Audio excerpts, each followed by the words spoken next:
Hello, everybody. We are here. Brand new campaign.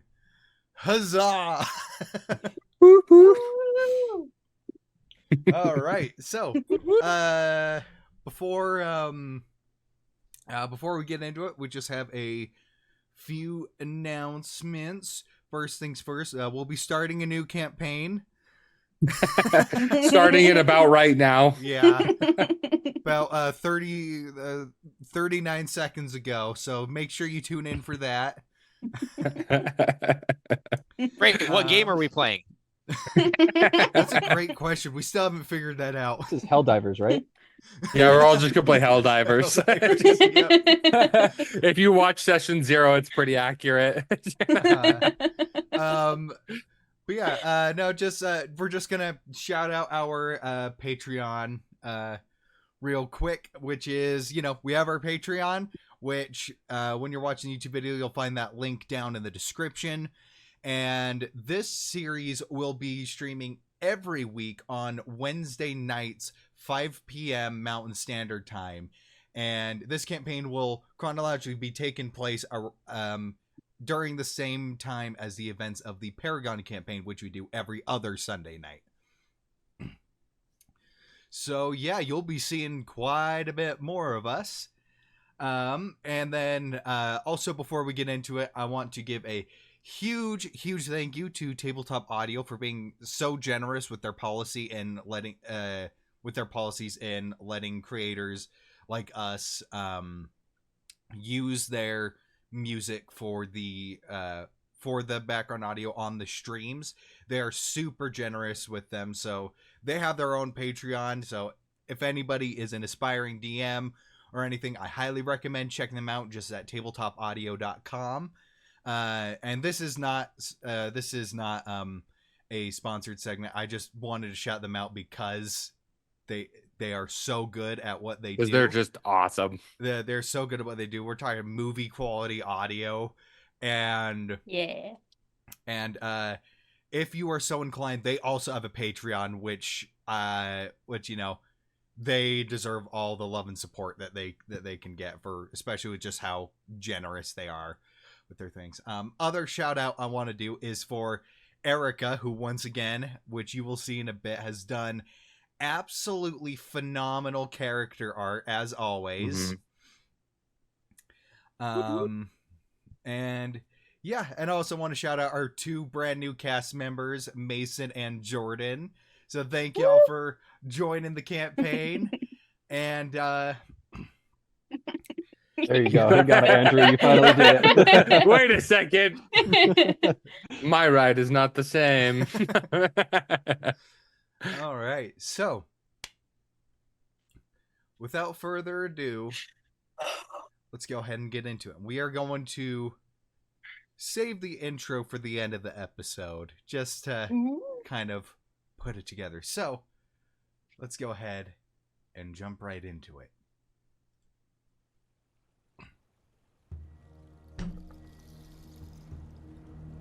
Welcome to the continent of Kharinal. A large continent consisting of the 3 countries, Tirvis, Irinsil, and Athias. About 10 years ago, there was a conflict, mostly taking place within the country of Athias. A crime family known as the Crimson Bloods being led by a band of chromatic dragons sought to overthrow the continent, and then after that we're planning on spreading to the rest of the world, trying to summon their goddess Tiamat into the material plane to spread and conquer. Luckily, a small band of adventurers, primarily along with the aid of many powerful factions, forces from Alabast and the forces from the other cities within Athias, were able to put a stop to it. Their leader, known as Bloodmaw, killed by this small band of adventurers. Upon Bloodmaw's death in the following weeks, members of the NAA, or Neutral Agreement Alliance, made their way to the continent, mostly to help Atheus rebuild. However, there were also sects of the Crimson Bloods scattered throughout Tirvis and Irensil, which have caused chaos, taking out key targets, preparing those countries for invasion.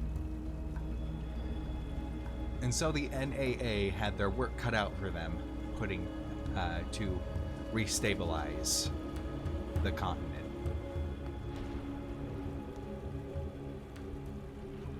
During this time, Atheus would eventually become the United City-States of Atheus. And through the conflict, the relations between Tirvis and Irensil grew, their alliance had grown much stronger, yet border policies are still a little strict between Atheus and the other two, as Atheus is still having a little bit of a crime problem within their borders. Still a bit chaotic.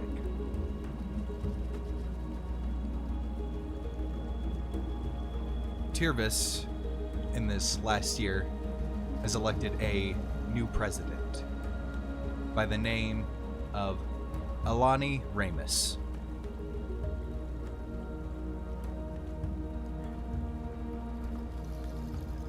Who was voted in almost unanimously, as she spoke of bringing in stability and change. And with her work with the NAA, Tirvis became the staging ground for the NAA's new project. This project would be called Heroes Call. Project Heroes Call took inspiration from the Bloodmaw incident, as Bloodmaw was defeated by a band of adventurers.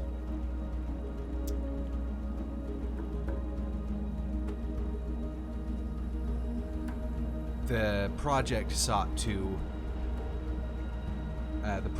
seeks to encourage and incentivize more people to take up the adventuring life.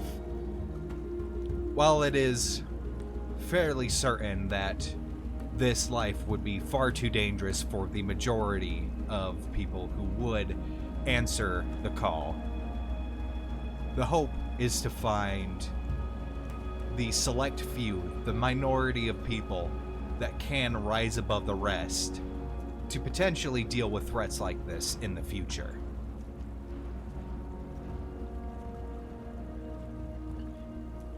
And so each of you players had eventually made your way to the city of Rhymeville, whether you were staying there for a period of time or you just entered in to find flyers advertising Project Heroes Call,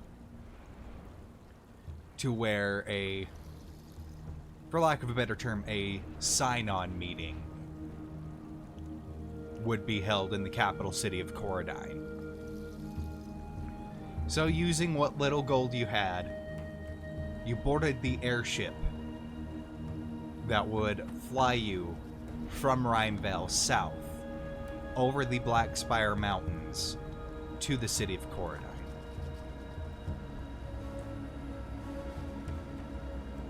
However, as you were passing the mountains, weaving through the peaks, fairly close to the top of the mountains, as the mountains do reach fairly high and the airship can only go so high, a creature moving so fast as that it became a blur pierced its way through the balloon of the airship, igniting the gases and setting fire to the ship, causing the ship to crash into the mountain. The creature then flew off into the distance, into the foggy skies that surround you, causing the ship to impact the mountain, splitting in two and rolling through the snow.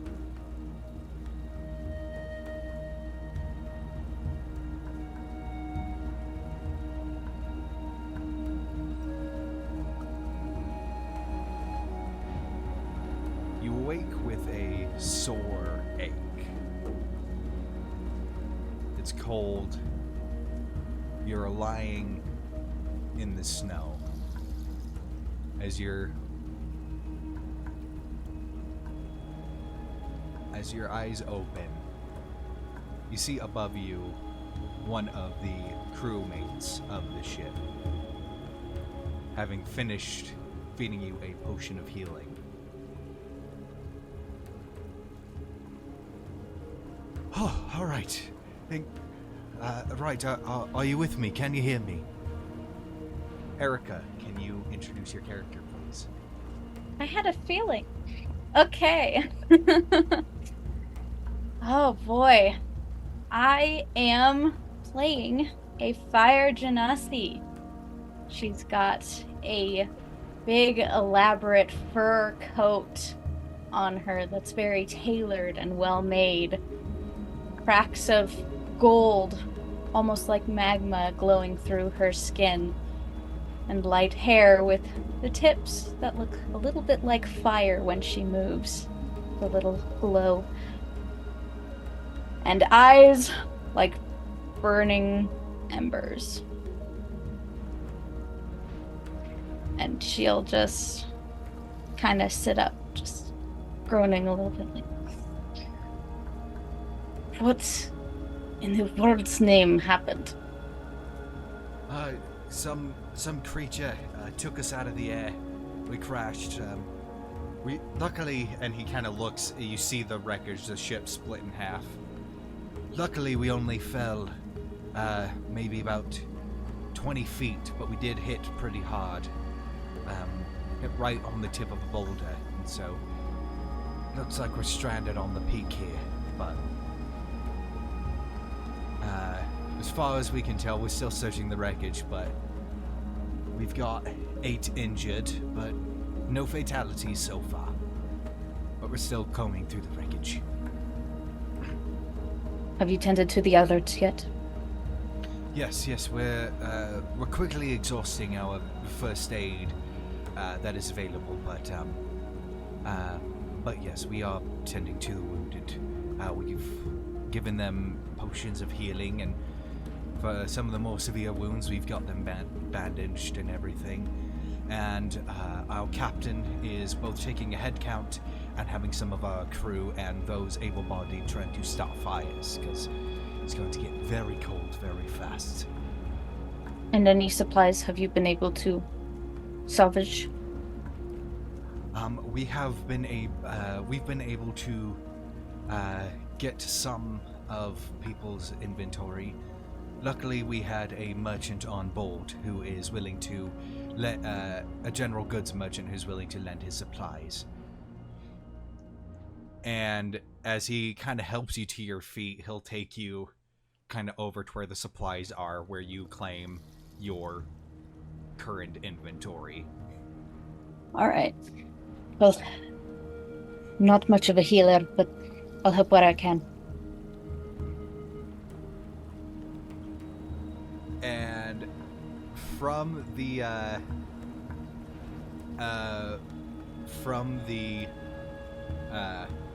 wreckage, as you're walking by, you kind of hear this groan.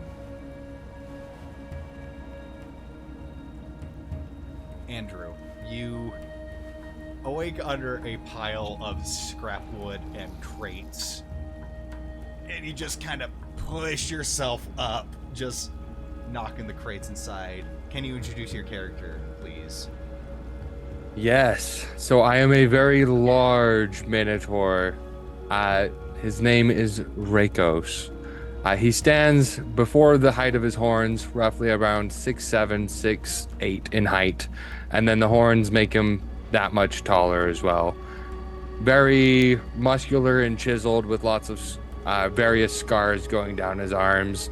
And he has his fur is mostly like dark brown, dark black, with a little bit of lighter fur down the snout and then on his chest as well. With lots of braids in his hair, trinkets, bands, feathers, things like that. And as you can see on his horn as well.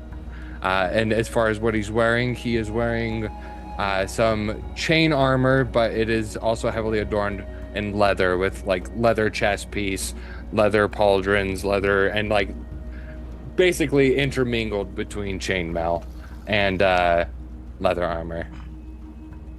So as you kind of push your way out, you kind of go and you see a crewmate kind of walking with this fire genasi woman, and then you kind of startle him a bit, and then he sees you, and he's like, "Found another one." And he's just like, and he kind of just looks at you. He's like, "How did I miss you?" And he's kind of doing this with his shoulder. He's just, I was buried beneath the crates over there. Well, Any chance you could spare a healing potion? yes. And he reaches into a pack, and just without hesitation, hands one to you. Chugs it down. All right, what's the situation? Still taking a head count, but we've got 8 injured, 6 minor, 2 major, and so far no fatalities. We only fell about 20 feet before we hit the boulder. And what do you need from me? If you could, if you're able-bodied, if you can just start sorting through the wreckage and finding anybody else that could be around. Will do. And then he kind of steps over and starts like lifting up the heavier objects, moving things around, just trying to find anybody. Eventually, you come to this. Eventually, walking into the wreckage itself, into one of the halves of the ship, you find some of the doors to like the little quarters that people stay in. You find one door that is kind of jammed shut, as the door is a bit broken. With it, but you do hear movement inside. What do you do? So kind of looking at it, does it look precarious at all, or does it look like I can give it a general tug? It doesn't look like it would be unsafe to open it. Just difficult. Just difficult. Okay. Yeah. If that's the case, the door itself is just broken. right. So if that's the case, I'm going to just grab it and just try and pull it back as hard as I can. Go ahead and make an athletics check for me. That is a Just roll. 24. 24. Whoa! Mason. It's a good sign, guys. Eventually, so the door in front of you, you're trying to kind of get out. You're at an angle, so the door is a little bit above you with just the angle that the ship's resting. And as you're trying to, you can't quite get the leverage to get it open. All of a sudden, you see the door just gets ripped away from the hinges, pulled completely out of the frame, to see this hulking minotaur adorned in all these decorations in front of you. Mason, can you introduce your character for me, please? I am Pax Eterna. Friends call me Pax. I am a 6'7", so right about eye height with Raycos. 6'7" Warforged, made of marble that's shot through with gold. All of the larger muscles are more of a that marble, and underneath are interlapping, perfectly fitting darker metal plates. He is very, very handsome. He is supposed to be what a human should be at his perfection. So, Rakos, as you open this, you're seeing this almost uncannily symmetrical stone automaton looking at you. But as the eye contact begins, you see as eye contact is made, you can see that glimmer of sentience. This isn't a construct. This is you've seen very, very few of these, but you do know of beings like this, of sentient constructs, which are each different in their own right, but you see that sentience within the eyes. So I think when you see him, he kind of like raises an eyebrow for a second, but just like, and then he extends a hand out to you just to kind of help you up. I will grab the hand that's offered to me, keeping one hand on the sword on my belt. No need to be afraid. And then he goes in and pulls him out. And Ray goes, you notice he is ridiculously heavy. Like, heavier than you are. He is a... Yeah, roll to see if you can pull him. Right. I think that definitely shocked him. But I think with him helping him, I'm sure it's easy enough. Yeah. Yeah. You see, so, like one eyebrow raised, not, and then suddenly both eyebrows weight. raised. Yeah, he's not dead weight because he's helping pull himself out too. But he can definitely fill it on there. But yeah, like one was like curious, and then the other one was like, "Holy crap!" Surprised a little bit. Pax is completely unfazed by seeing a massive minotaur, and I'll say, "What's happened here?" It appears something has flown into our ship and caused us to crash.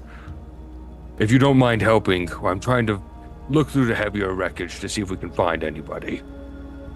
I will help you. Are there any critically wounded? I'm sure there are, but right now I'm just trying to find others. Okay, let's go. My name is Rakos, by the way. My name is Pax. Nice to meet you. To you as And well. then they proceed to continue digging through the wreckage. Yeah. Oh, I just realized I have spells now. I just remembered. So I actually have produce flames, so I'm gonna actually go over and help them light fires. Make it easy on all of us. Yeah, exactly. Because I'm all looking, trying to figure out, oh, what can I do? And then I realized, wait a minute, I'm a warlock. And eventually, as you are making your way through, Ghost, as you are, you're kind of make your way towards the general thing. The snow is actually up to about knee height for you right here. Jordan, you awaken completely submerged in the snow. Oh no. Until you feel a foot just kind of hit you in the side. Causing you to... a foot kind of hit you from the side as you burst out of the snow. Could you go ahead and introduce your character for me? So, my name is Lux Lanasi. I am the last in the line of the Lanasi noble family. I am, on a good day, a 3 foot tall fox lupian. The biggest any of these people have ever seen, with muscles to rival the Minotaur.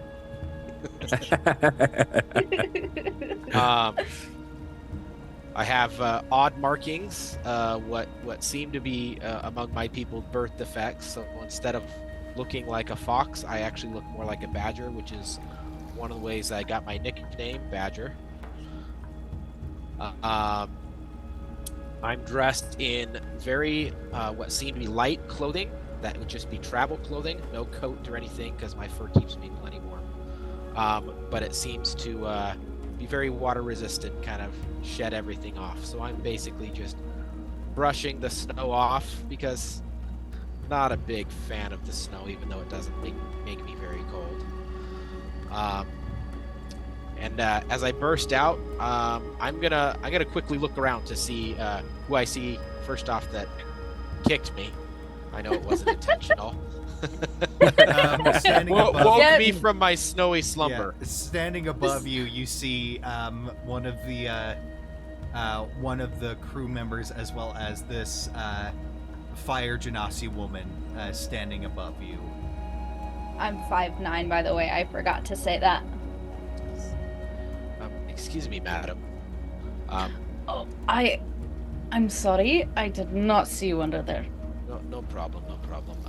I was wondering if you could point me to the closest visible solid rock, which I can't seem to find, but apparently the ship that we were on found it just fine.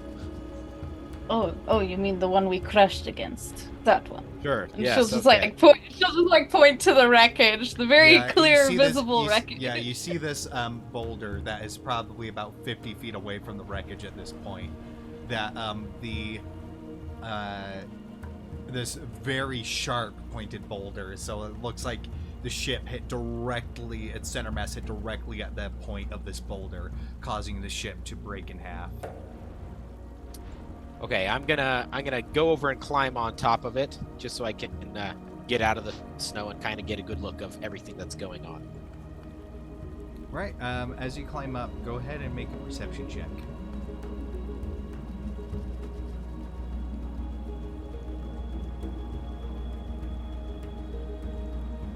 And perception. I rolled an 8. Woo! I must still be foggy. Yeah, Might have been the kick in the head. Mild concussion. Mild concussion. Totally only because of the kick, not at all. Yeah, because definitely of not the big plane crash. Yeah.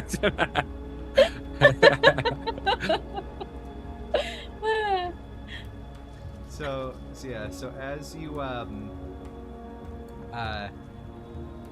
as you make your look around, it's really hard to make out. It's still pretty foggy. You can't see much beyond the wreckage. All you do know is that you are pretty high up, so much so that the lower peaks beneath the plateau that you guys are on are obscured by snowfall and a cold fog. But you do see people being tended to, injured people being tended to, and you see the captain, who is a very stout dwarven man, is kind of going and taking a head count with he has a list that he's making with names and just kind of marking off as who's there and who isn't. Okay, I'm gonna go over to the captain. Excuse me, sir. I do have some background in medicine. Is there anywhere that I can be helpful? Have we triaged the injured yet? Aye, they're stabilized as best as they can, but I mean, if you have any sort of other healing capabilities, we've got those two over there, and you see an unconscious tiefling woman whose arm seems to have broken in the crash, and then you see a small gnomish man whose head has been bandaged, but it looks like the bandage is kind of soaking through a little bit. He seems to have sustained a pretty gnarly head injury. Most the other injured people are mostly some medium intensity, like lacerations and like sprains and stuff like that. But like we stated earlier, you didn't fall too far. You only fell about the ship was only about 20 feet over the surface before it started to fall. And so it was more forward momentum that caused most of the impact rather than falling. Okay, so the two that seem to still need a little bit more medical attention, I'm gonna see if using the supplies that I have, or maybe any makeshift supply from the damaged ship, if I can make like a sling for where the break is in the one passenger, and see if there's anything I can do to bandage up or stop the bleeding Maybe if I can find something that I can fashion into sutures or something to help stop the bleeding. So yeah, there's quite a bit of scavenge supplies about, and so go ahead and give me 2 medicine checks, 1 for each of them. So let's do the tiefling woman first. Okay. Wow, I'm really underwritten. Okay, there's a 7 for the first one. Tiefling woman. Sorry about that. Wow. And an 8. so with It's that that, concussion. so with Loaded with dice. that, I would say as you're looking at it, with the supply, I would say with that low, with the supplies that you have available, it seems that most of the things that could be done with the currently available supplies are already have already been done. So they're with the supplies you have in your immediate vicinity, there's nothing that really stands out to you as like, oh, I can use this to improve their situation. Their triage is about as good as it can be, given the circumstances. One last check. About what time of day is it? It is getting pretty late in the afternoon, evening-ish. Okay. I would like to have one more word with the captain and just say, sir, you probably already thought of this, but I don't think we're going to be able to make it down the mountain this time of day. We should probably think about crafting some quick shelters in case a larger storm is to come in the night. I was thinking about the same thing. Once we get head count, I'll start having my crew set up tarps and whatnot, and the mountain seems stable enough, so we can probably use the wreckage still as a makeshift shelter. Seems that the fires have been put out by the snow, so we won't have to worry about that. But by sometime tomorrow, they should realize that we haven't arrived, and so they'll send out They should send out one of the reserve airships to us, and then once we hear the approaching engines, then we can fire our flares and get their attention. But we'll have to hold out until then. Okay. Let us know what we needed to do. Well, most important thing, keep yourselves warm. Keep yourselves warm. Keep yourselves safe. Don't wander off too far.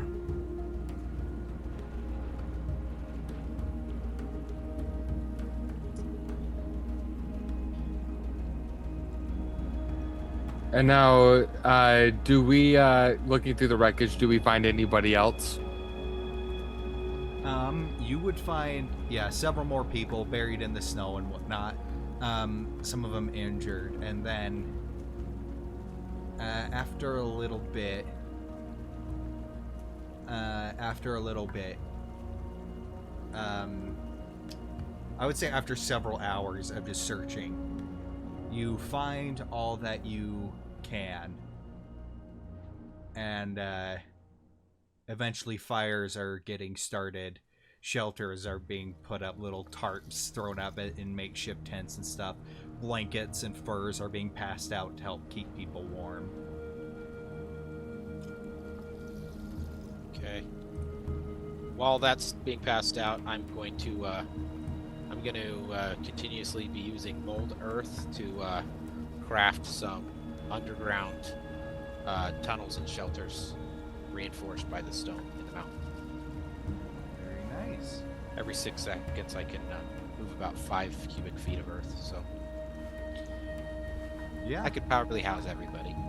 Yeah, you can easily make some impromptu igloos for that kind of stuff.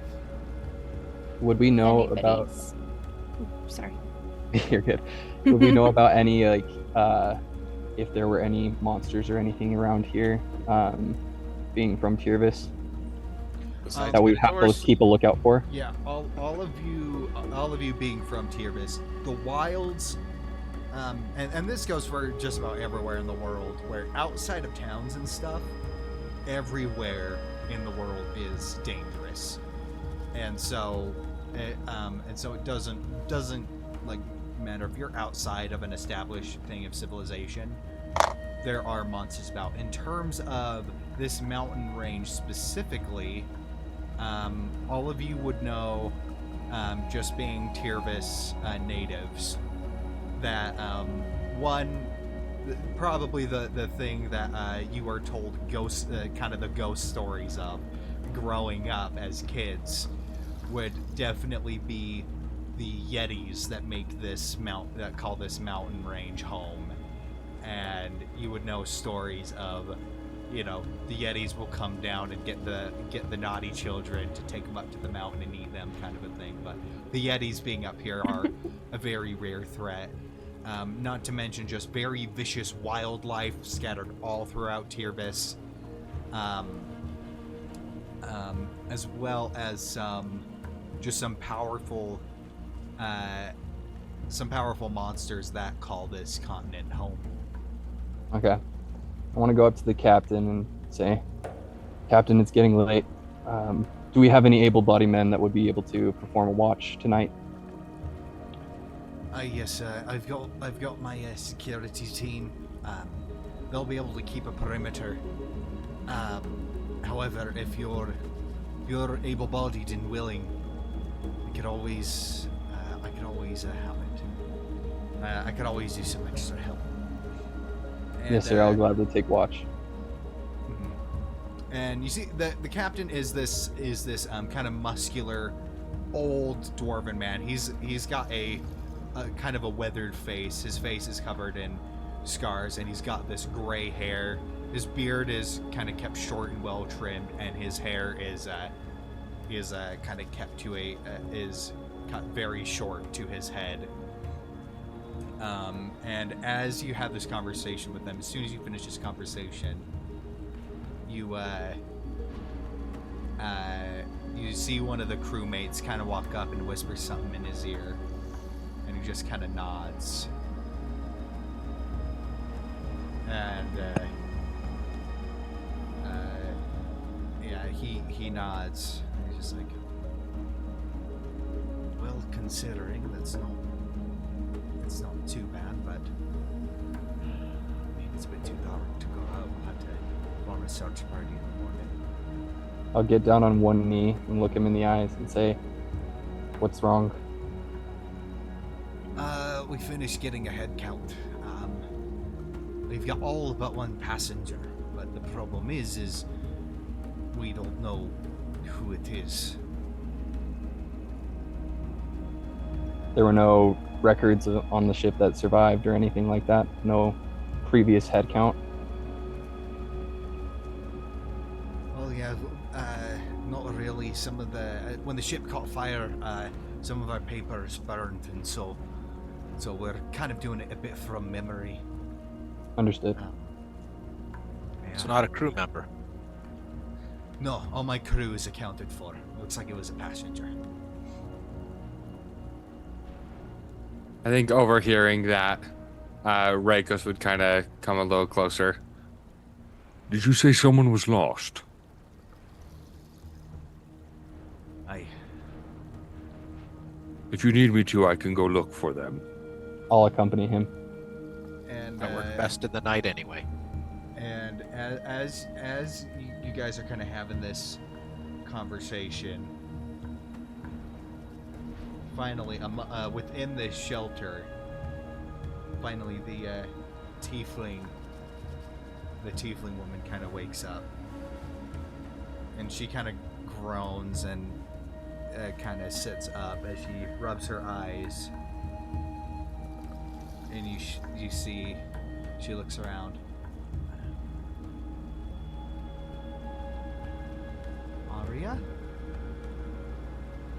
Aria, where are you?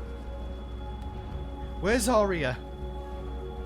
I'll walk over to the tiefling and kind of put a hand on her to push her back down so that she doesn't hurt herself further. No, you don't understand. I don't see my daughter. Where is she? Your daughter's missing? Where are we? What happened? I just remember. And then you see her eyes you see her eyes like kind of widen. She fell off the deck.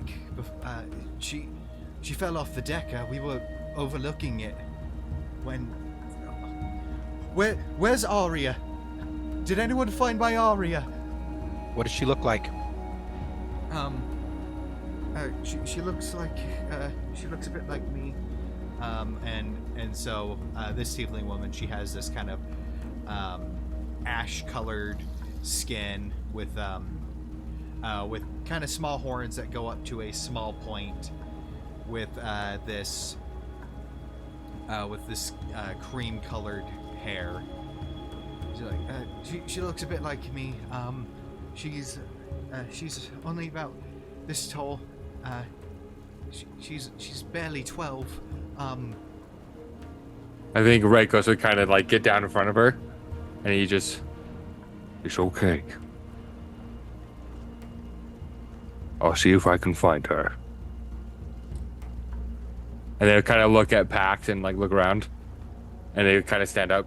It appears there's a young one missing, who will accompany me in finding her. I'm gonna ask the mother. Do you have anything of hers that she would have touched recently?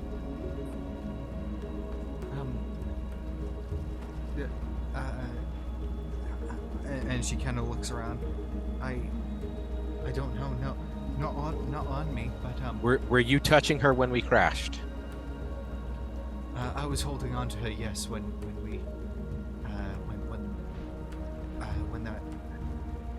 we started to fall.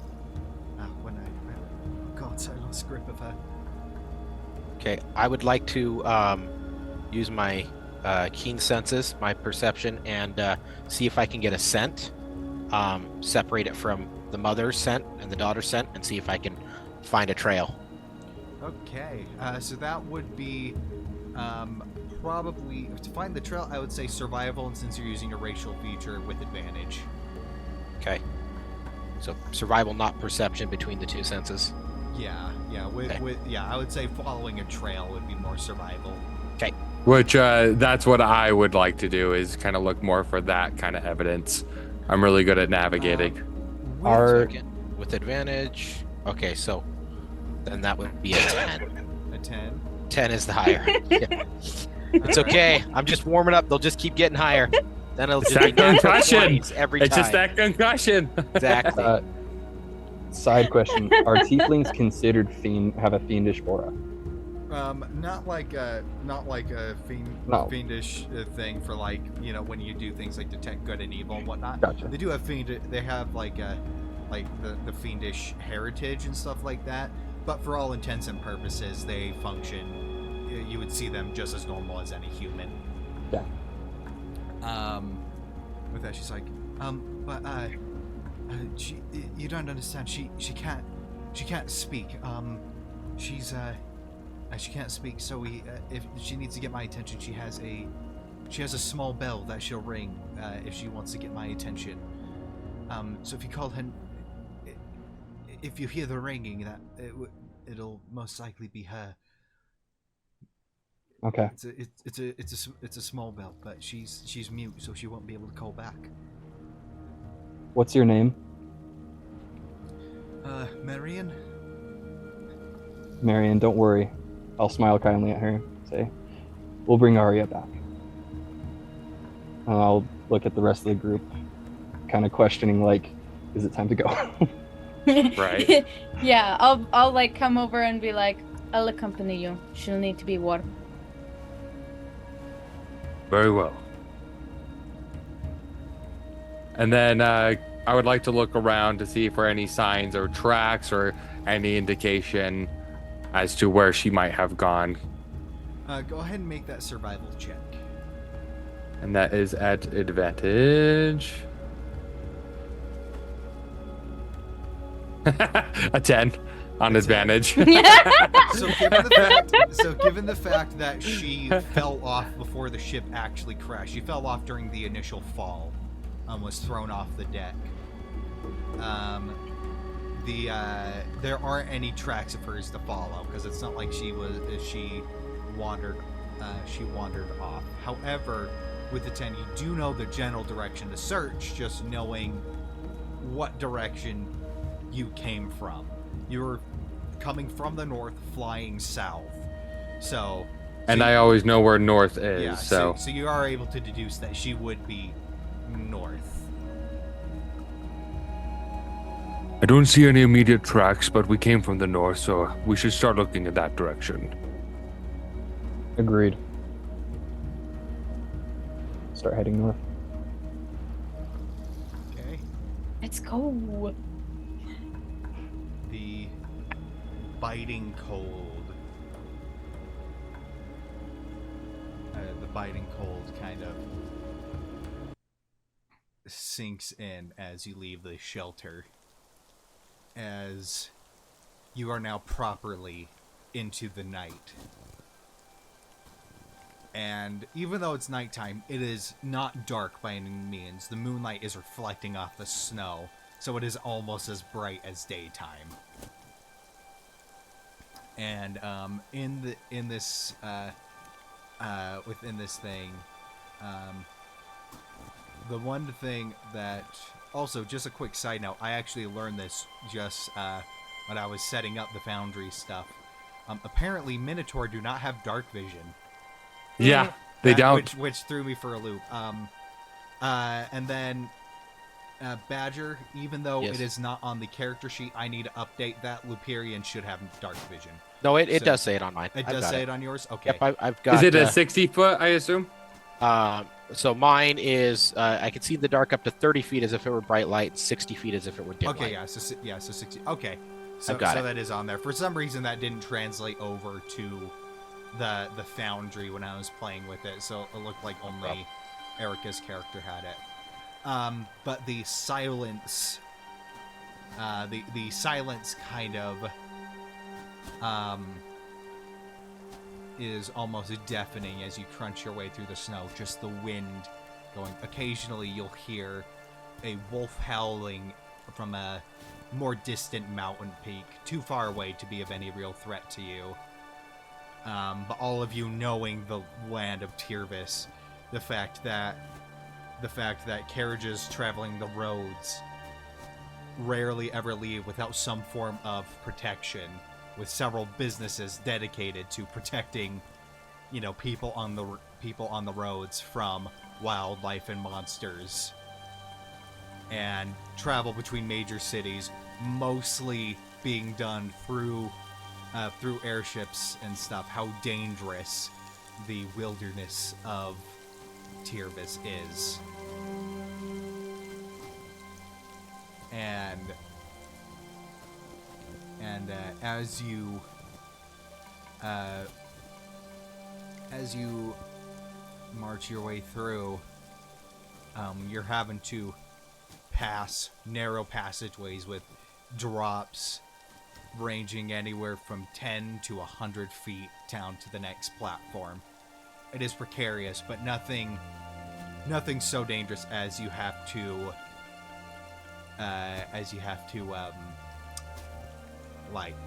do any real climbing or descending. Luckily, you seem to have crash landed on a fairly even layer of this mountain. Now, you said it's pretty bright. Do you think I would benefit from lighting a torch, or is it bright enough that I can see okay without a torch? I would say it's bright enough, however the torch would contribute to helping stave off the cold. I think I would light a torch. And it would be easier to spot you as well. I could Bro. use my produce flame so you don't have to use a torch. Now, did any of you see what it was that caused us to crash? I did not. I was below decks. I saw a large dark shape before we were hit, and then we crashed into the mountain. I was focusing on not spilling my lunch all over the newly cleaned deck. Take an airship, they say. It's the best way to travel, they say. First-time flyers have the best time. statistically, get it's kicked in still the the head safest by- form of travel. A beautiful giant. As Superman comes down.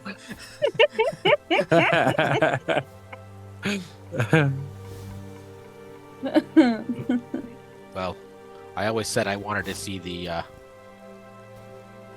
Black Spire Mountains up close and personal, but yeah, after taking a look at them, I don't think I'll be making any statues out of them for a while. Preferably They are not beautiful. close enough to run into some Yetis. Yeah, They are thought you were a beautiful, Yeti but when I met you. What is your name, by the way? Lux. Lux. I am Rakos. Nice to meet you, Rakos. And you, what's your name? As he turns to Erica's character. Call me Ghost.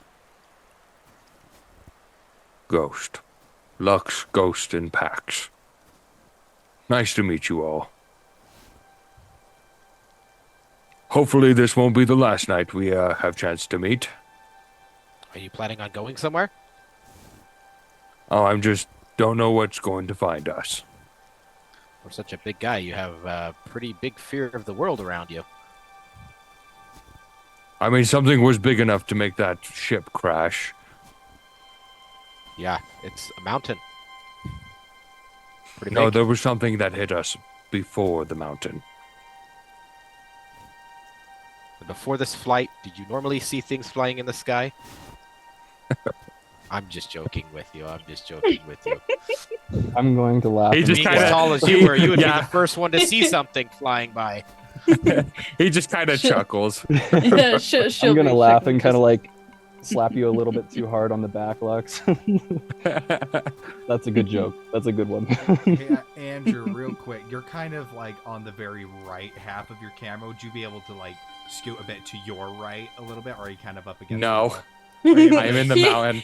That is your camera doing. This is a wall. I Are got you a- able to I got a shift your comment from camera a somebody bit to who's the side? watching. Because even on the on like the Zoom call, you're kind of on the side of your camera. No, other way. Other way. There we go. Other way. There we Other go. Now way. you're centered. The other way was Screaming. fine. I'm like, yeah, that's a wall. I can't go over there. You Yeah. can't see it, but I can see it. I was told by somebody watching that Gavin's your mic is extra loud and Andrew's is extra quiet. I don't know if there's a way to Really? modify that, but Yeah, That's a first. Yeah, that is a first. I just got a text message about it. Usually I'm the You're- loud one. I think it's also because I'm speaking a little bit lower for Rakos. Yeah, it's how Yeah. the voice is carrying. I have his audio set to the max it can be. Anyway, Or I can go. I'm seeing my audio levels. Yeah, as long as I'm still in the yellow, we're good. I had to. Streamlabs keeps resetting my audio setting. Yeah, it looks like someone in the chat is saying I'm way quieter than the others. Yeah, let me go like this and turn my gain up just a little bit. For me, everybody There we is go. just fine except for Jordan. Yours is the quietest mic for me. So the whole thing's just messed up. Just So everybody- is. yeah, screwed up. Start It's over. the- Go again. Start from It's scratch. the dress incident So, again. welcome to Kharinal. I'm just kidding. Right now we can't Alright. hear Jordan if he's talking. Oh, you just muted don't- Oh, yourself. he's gone. He's gone. We lost him. We done ruined it. He accepted the I $20. slapped Oh, Lux on the back. No, and I he's gone. accidentally turned off my mic. Yeah, there we go. Suddenly, Yeah. as you're making your way through the mountain, everybody's hearing just starts going crazy. No, sorry, I got another text. I read it wrong backwards. Andrew's is very loud. Gavin's is quiet. That So, makes anyway. much more sense. Okay. That you. does make a Okay. lot more sense. I'm always really loud. Yeah, that's just Andrew talking I'm loud. gonna be quiet now and turn my mic Yeah. off. So, as you pass this narrow passageway, occasionally you are making your way through clusters of pine trees, that are clusters of pine trees that are caked with snow in their own right. Almost. So these mountain ranges are pocked with small forests. Moving throughout. So far, you don't see anything. Traveling about, I would say probably almost a good mile. The good mile at this point. The ship travels relatively fast, so it could be several miles before you get to the point where she had fallen off, or Arya had fallen off of the deck of the ship. But the quiet does seem to, it's almost deafening. Just the crunch of the snow beneath your feet.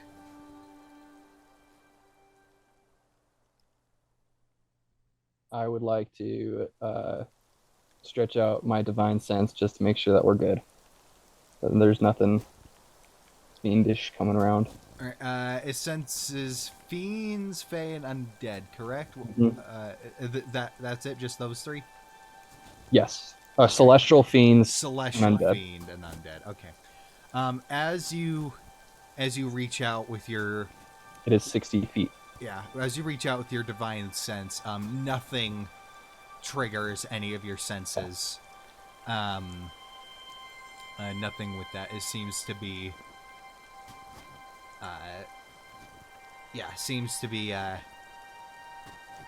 empty space around you in terms of those creatures. However, as you get further away from the crash, you are starting to see wildlife. You'll see some squirrels and chipmunks, as well as you leave the commotion, you're starting to see birds, owls and other birds of prey this high up, and the occasional rabbit and fox as well, kind of darting through the snow. As now that you're away from the commotion and the people, Tirvis, as you all know, life even in the with the exception of the Heralded snowfields, which is to the north of you that you guys just flew over, in most of the regions of Tirvis, life is, just given the seldom long traveled roads, life is pretty dense within Tirvis. I don't know why, but I'm getting a feeling I need to do something a little different. I'm going to whisper to the group. I just have a feeling that we shouldn't all be right next to each other right now. I don't know where the feeling's coming from, and so I'm going to be slightly off in the distance.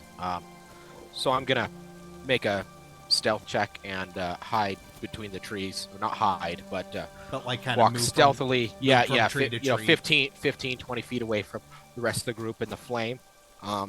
Forwards or Want to backwards? be in the dark. Off to the side. Off to the side? Okay. Off to the side. Okay. My main focus will be searching for tracks while we're walking through. Any sign of humanoid movement. I'll do the same. I'll be up towards the front with Rakos. Okay.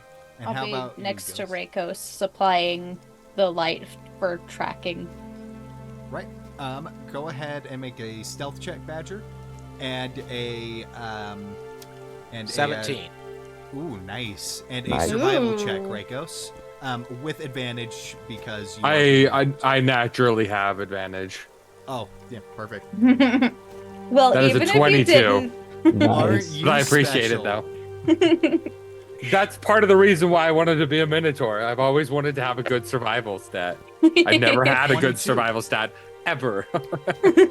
As you are, as you're going through, it takes a good while. You guys actually walk for several hours until finally you come to this divot in the trees. Within the trees, you see that the snow has been knocked off some of the branches And then in a very deep pocket of snow, you do see a small imprint made by a humanoid. It looks to be humanoid in shape that kind of fell into the snow. And then you see a trail of relatively small footprints kind of trudging away out of the deep snow. You do not see any trail of blood or any signs of injury, but...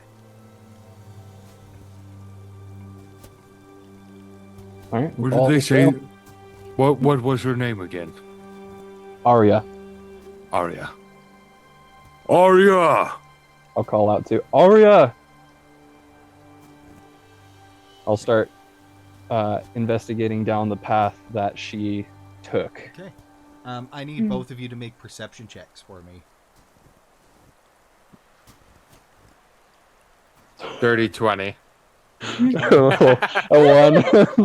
All right. A 1. That's a dirty one, okay? He's looking in You the went opposite the opposite direction. direction. Perception. Who am I? How did I get here? I'm So good at- as you, This as seems to you're be a going- mountain.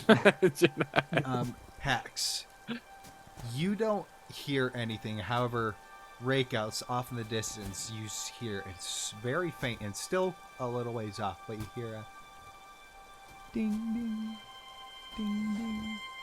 That way. Alright. And then kind of I'm rushing through going the that snow way, a little yeah. bit. Yeah, I'm going. She's gonna I'm go going as directly- fast as possible. I'm like She's- full Right. action dashing everything. Yeah, I'm gonna go strategically like a little bit behind you, so your pathway you're making, I can go through. Okay, yeah. I'm gonna go down. I'm gonna go down on all fours, and cover the distance faster. Use your. I'm going to be bestial bound. jogging. I'm going to be jogging, but just in case, also be keeping an eye and ear out for any wildlife who might have heard us. Okay. As you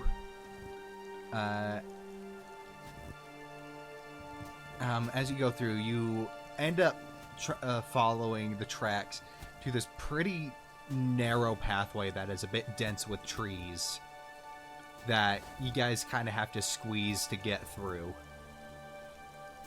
Until you get to this clearing on the other side, you have ledges on both sides, and it kind of opens up to this plateau high above.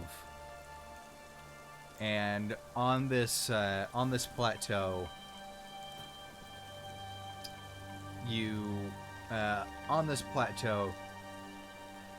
it kind of drops down into clusters of trees on the platforms below you. Very steep, pretty far drops. And you see the footprints kind of lead over this small hill in front of you. Hill in front of you. And Rakos and Pax, you are actually tall enough that you can see over this little ledge. And you see the footprints leading towards this very large tree stump.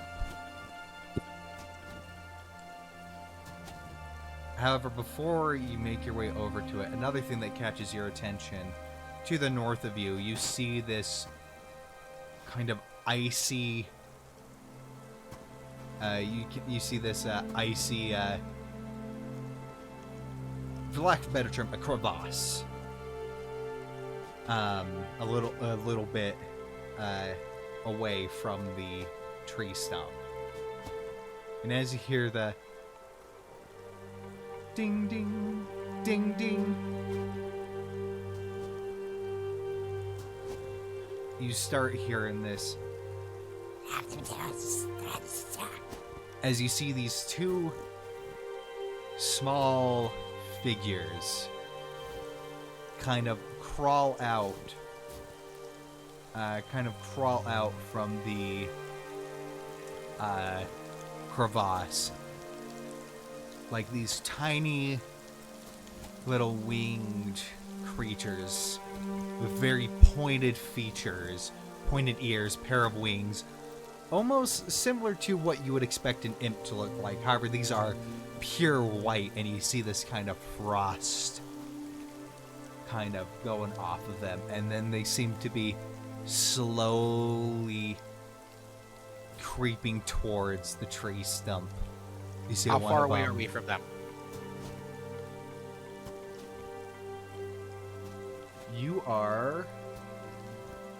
You specifically, because you said you wanted to be a bit off to the side. Yep. Which I could be So- on the hill or whatever it is. Yeah, so you specifically are 70 feet from the closest one. Okay. And Now- I'm assuming I'm still stealth. Yes. So, with that being said, as they're going in, with the light and everything, you see as they come into view, they both snap their heads over to you. To me? To the rest of the party, Okay, so not to me. not to you. So, Um, if everybody can go to the battle mat. Ah. Oh yeah, these cameras got wonky too. I forgot to fix them. Let me just go like this. Yoink. Put music right there.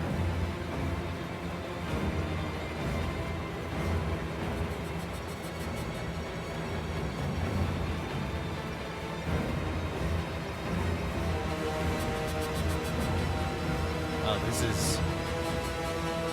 this one's called Whiteout. This is intense. Holy crap, yeah. Yeah, this is one of the more intense ones. Honestly, I feel like this is a bit too intense for the level 1 combat. No, it's good. Well, if you want us to be afraid, this is definitely going to help.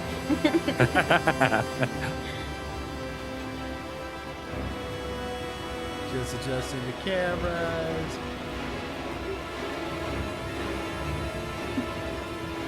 I we just got go. chills. Okay. I need everybody to roll initiative for me. I still see the world map. I don't know about you Yeah. guys. Game paused. Activate. Ah. Oh, so these little things are creepy looking. Floating slow for me. Now, are they like flying, you said, or are they just like... They have not taken flight yet, but they do have wings. Okay, okay. It says the game is still paused. There we go. Thank you. okay, let's see. What? All right, that is a 10 on initiative for me. Good old What? natural one. It said I don't own a character with vision on this scene. Did I not update your... Vision's overrated. Yep. Oh, I did not. Let me make you the owner of your token. There we go. How's that? Hit refresh, and then you should be good. Yeah, I'll refresh. See It if looks that like it helps. didn't do your initiative, Jordan. Yeah. It automatically Why not declined. rolling in the right spot? Yeah, so you want to go to the combat tab. And then click the D20 Oh, Yep. symbol. sorry about that. Yep. Okay, there we go. Yep. There get we used to go. This stuff. There we go. I'm now Ghost. Now, Woohoo! 7. that be so with that, you did get high enough on your stealth. So for round 1, Badger, you actually get 1 surprise round. So, what are you Ooh, going nice. to do on your turn? Okay, so let me get the select target closest one to us, and try and remember how to pull up And my you are character a little bit quiet right now, Jordan, just so you know. All right, 1 second. I must have bumped something. Is that better? Oh, much better. Yeah, much better. Okay, sorry about that. Oh yeah, so much better. So much better. I am better than everything. Okay, let me get to my... my goodness. Sorry about this, guys. We're in combat. There we go. Okay. So, I am going to use. Where's my spell book? Where's my spell book? That showed up. That is not what I meant to do. Oh, it's off to the side. There we go. I'm being a noob. Okay, I'm going to use Firebolt on the closest one. Okay. Ooh. So go ahead and, yep, you got him targeted and stuff. Go ahead and roll that attack. Okay, and so. My goodness. Why is it not letting me?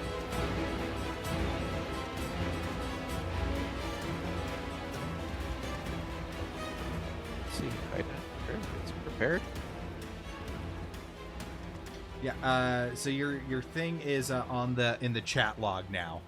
Oh, it's in the chat log now. Yeah. So now that you've clicked it, it went to the chat log, and that's where you activate your attack roll.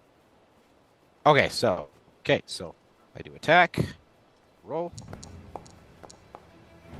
Okay. 18. That does hit. Go ahead and roll that damage. Well done. Wah! Oh. Hit him for 10 Max damage. That's okay. That's awesome. So you see as it goes and it hits it, and the fire really does a number on it, as a good chunk of it melts away, and it looks like it is barely holding on. Sounds good. Alrighty, okay. That brings us to top of the round. Ghost, it is your turn. Okay.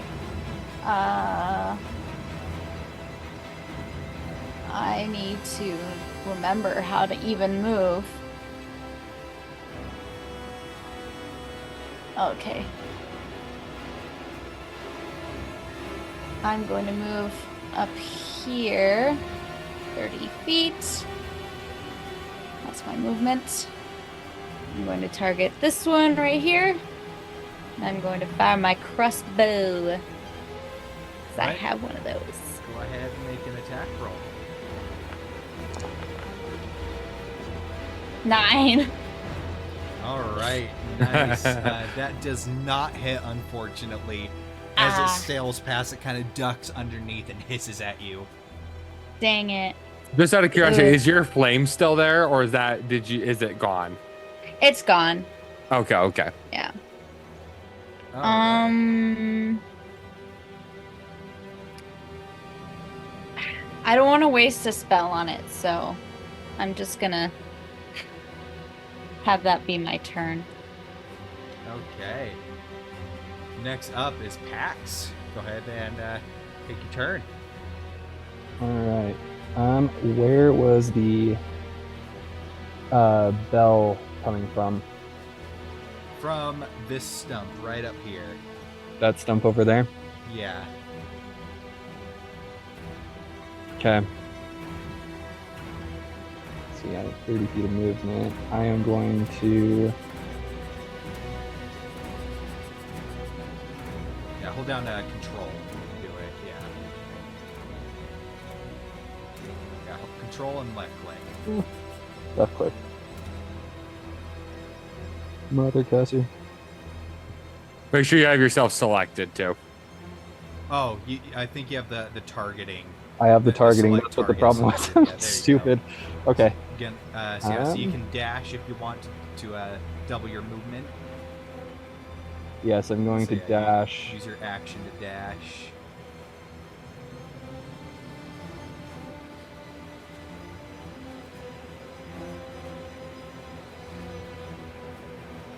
So yeah, and then space bar to finalize. So yeah. So probably to like right there. Yeah, or right here. You could come right here. Yeah, I'll actually. Come on. So yeah, don't let go of control, and then hit space space. bar. Right, so as you just dash, you just charge through, vaulting over that kind of small boulder, taking I up will- a position. I will look inside the stump. I want to see if she's actually in there. As you look over, you see just a small bundle of a fur coat as she's kind of ducking inside. And she looks up, makes eye contact. There she is with her ash skin, her light-colored hair, and just this pretty colorful fur coat. And she just kind of silently looks up at you. Okay. And She doesn't look hurt at all, right? no, she's like scraped a little bit, but no like serious injuries. Maybe like a bruise. Okay. A little bit no from worries. the fall, but nothing like, oh, she's not bleeding. Nothing looks broken as far as you can tell. And as at the end of your turn, as you make that thing, you see two more kind of fly out from the The crevice. the crevasse. Yeah. Mhm. So let me roll there. Also, there is one way to customize your dice, but I don't know how to do it from the player thing, so at the end of the episode, I can have Andrew show you. I just barely did mine. Okay.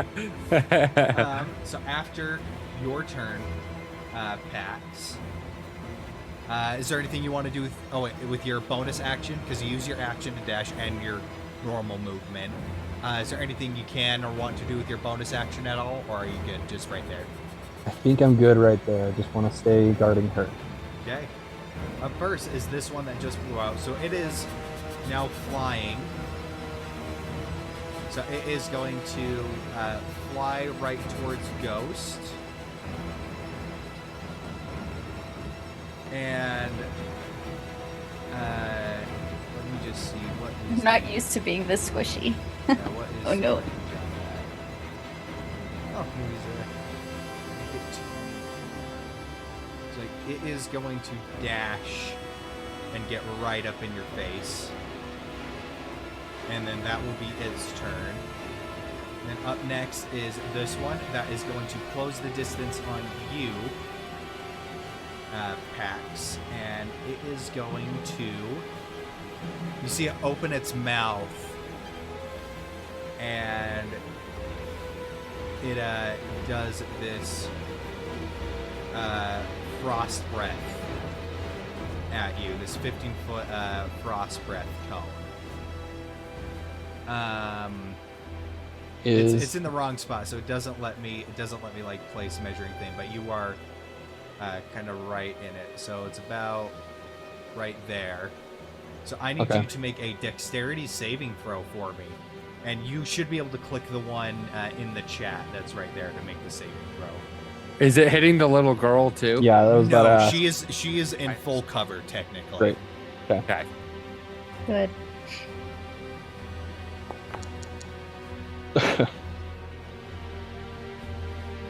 Nine. Oh, That no. is a failure. So Great, you bring it on. take 3 points of cold damage. And that is all it can do, which brings us to Rakos. It is your turn. All right.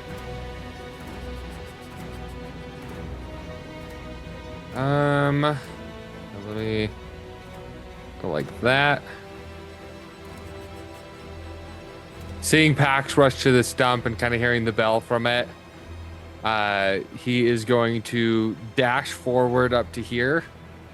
And then whenever I take the dash action and move at least 20 feet, basically I have my maul in hands, but I'm sprinting forward with my head lowered as I ram into this first ice method with my horns. Nice. Ooh, Yes. Nice. You messed with the bully. Go ahead and make that attack roll. That is a 13 to hit. 13 does hit. Go ahead and roll damage. All right, so that is 5 piercing damage. Alrighty. Nice. As it hits, it Nice. kind of stumbles back. These things are about the size of a gnome or halfling. So probably about the size of badger. So they're not tiny, but they are smaller, and it kind of like stumbles back from it, digging itself into the snow. Alright.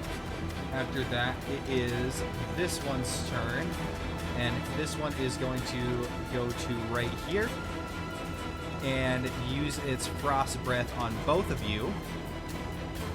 So I need both of you to make a dexterity saving throw for me.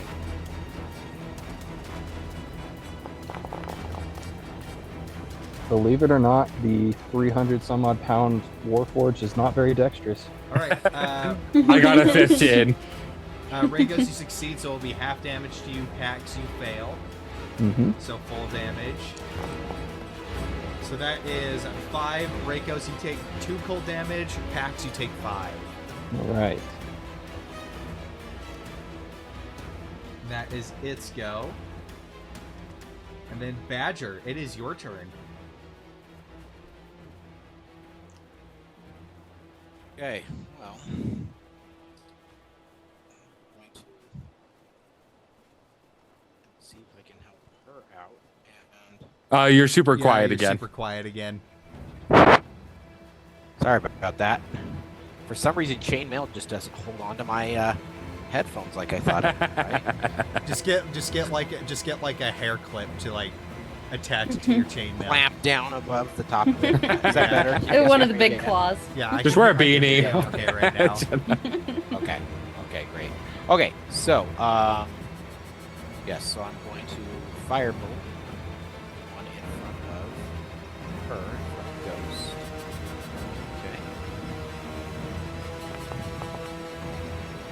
Okay. Oh, that was so close to nat 20. 13. That does hit though, so go ahead and roll that damage. And take 10 damage. Oh, Dude, what's with this max Nice. damage? I love it. Yes.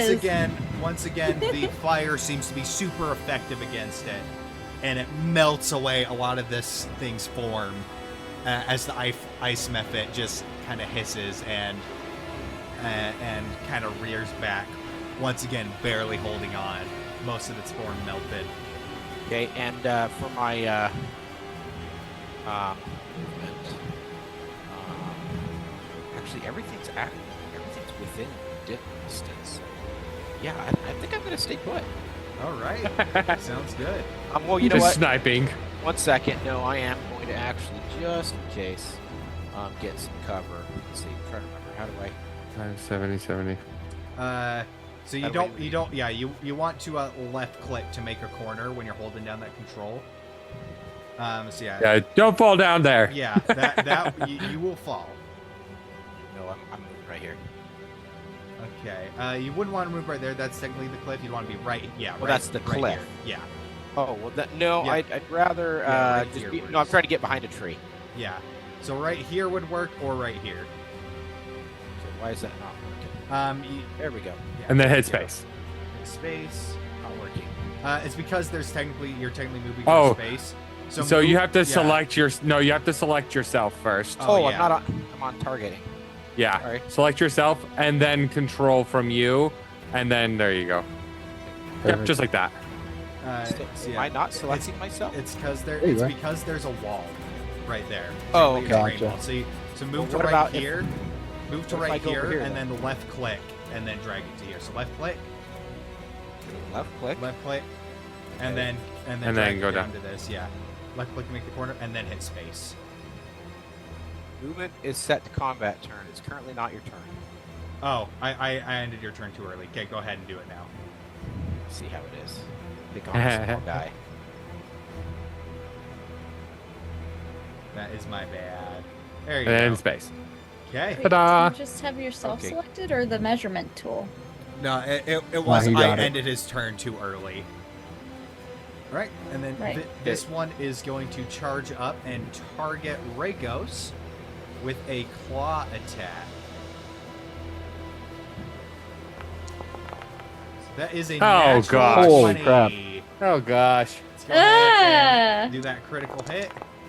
Get ready on the new character sheets because I'm down. That is 14 slashing damage. I'm unconscious. That is Sorry. more than my max Sorry, health. You're down? 14 cold damage. Once Oh my again, gosh. house rules. It does not house rules, it is not instant death until you guys are at least level 4. Level 4 is when the entire health bar thing goes into this. Where's my unconscious? Unconscious and... Because he's nice to us. where's my prone? Grapple. Oh, it automatically selects prone, I think, would do it. Okay, yeah, it automatically selects those. Okay, so you are unconscious. That brings us to top of the round. Ghosts.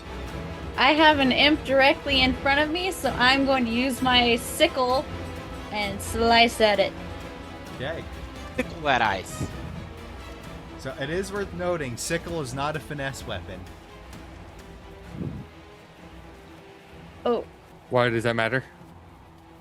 It's going to use her strength and not her dexterity. Oh. I'll be right back. Whoops. I'll be right back. I mean, even if I did an unarmed strike, it would be the same. Oh, I can just use a dagger instead, right? Yeah. Okay.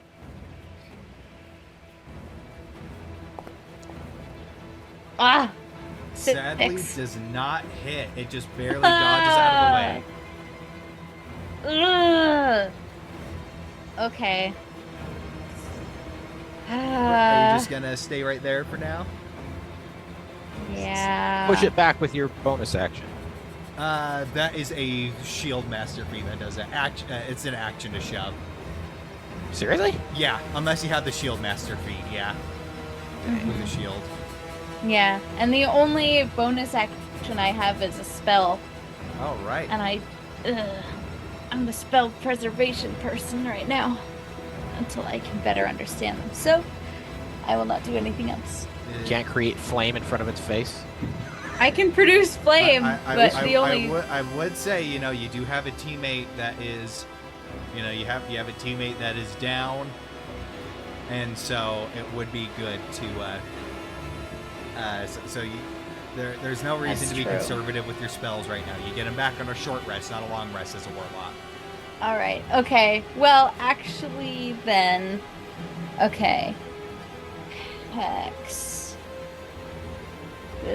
These guys are 35 feet away. This is the one that is near death, and then these two. This one is half injured, and then the one on the top right corner is at full health still. Okay, let me see.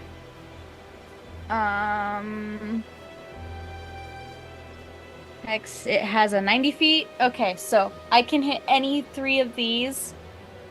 I'm going to choose the one... Does it do damage? Let me see.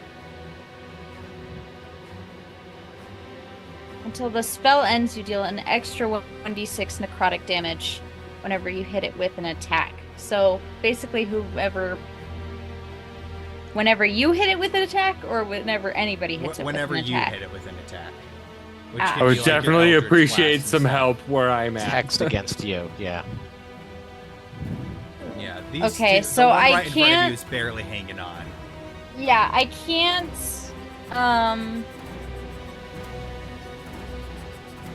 Dude, that sucker did more than my max health. My max health is 13, Right. and I have the most health. Literally had a level 1 dude. Literally had a critical hit.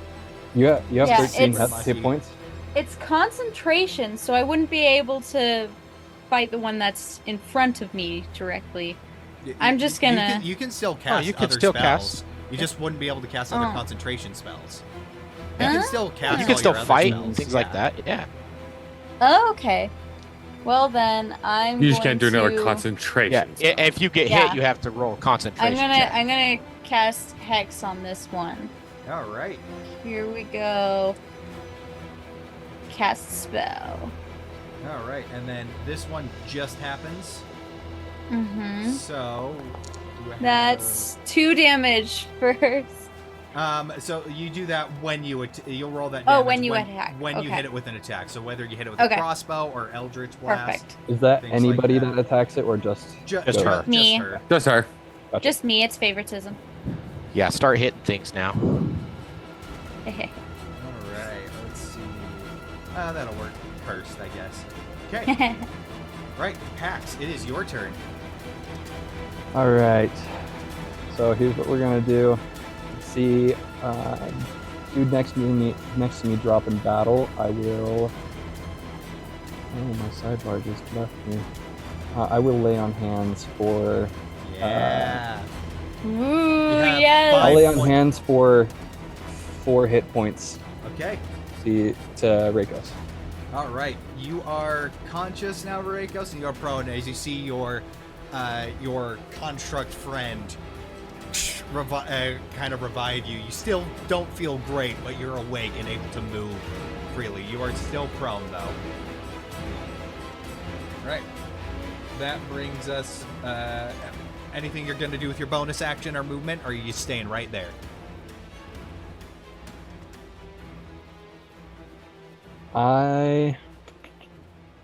Do you have any don't bonus any bonus action? actions or anything like that? So Okay, I'm going not to. Do you have any bonus action spells at level 1 or no? No, paladins only Paladins get. don't get their spell casting to yeah. level 2. Yep. Oh, okay.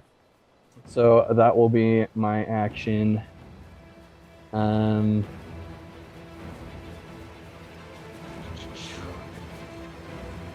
Maybe I'll try to take off some of the. No, I'm pretty hurt. Level 1, man. It's so Yeah. hard. I think I'm just gonna stay there. I'll try to let the ice methods come to me. Okay.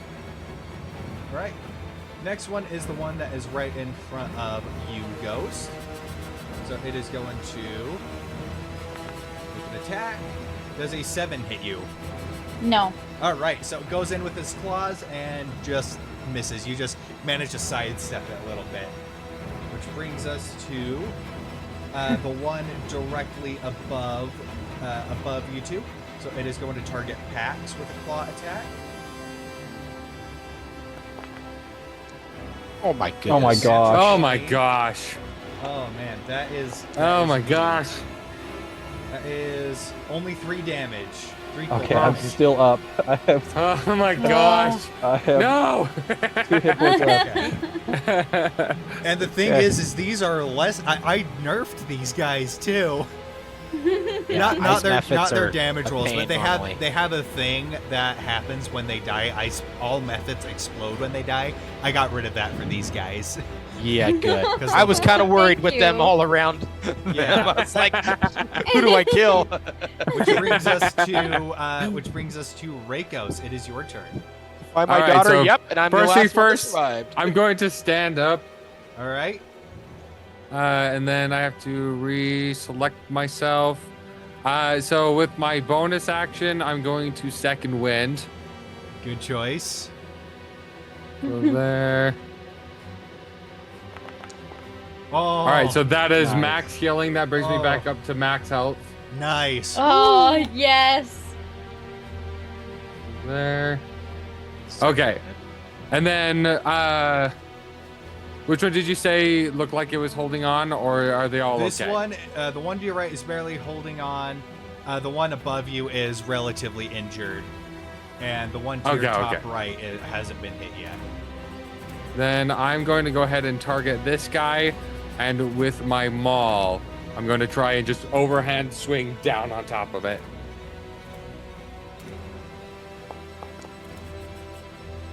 Does a 13 hit. Yes, it does. Also, I love that animation. Yep. Go ahead and roll that damage. It literally can't survive. Yeah. Yeah. Yes. 13. Woo! It literally can't survive because I had 1 health left. However, you notice these things being made of ice, you shatter this thing and discover that as well as the fire, they are vulnerable to the bludgeoning damage. And you just shatter this thing to the point where it's not even on the Kerbangity field. Perfect. All right. Badger, it is your turn. Okay, so I am going to even the odds a little bit, and I am going to cast Sleep. Let me get the target going. So we'll start with, which one has slightly been damaged? The one right above him? One right above. Yep. Okay, so start with him. Okay, hopefully this shows up correctly. This one. Yep. Okay. And you said to unclick consume spell slot, right? I'm just marking it myself. so you can track it through D&D Beyond. Whoopsie doopsie. Because I haven't figured out how to get the long rest to work on Boundary. And go ahead and place that measure template. Okay, got that. Okay. Damage. Yep. So roll the damage, and then however much health you can do is however much. Yep. Okay. 18s. Yep. That is enough to knock this guy out. Sweet. Okay. But not enough for the other guy. No, I understand. I understand. But yeah, that dude is now unconscious. He is asleep. Okay.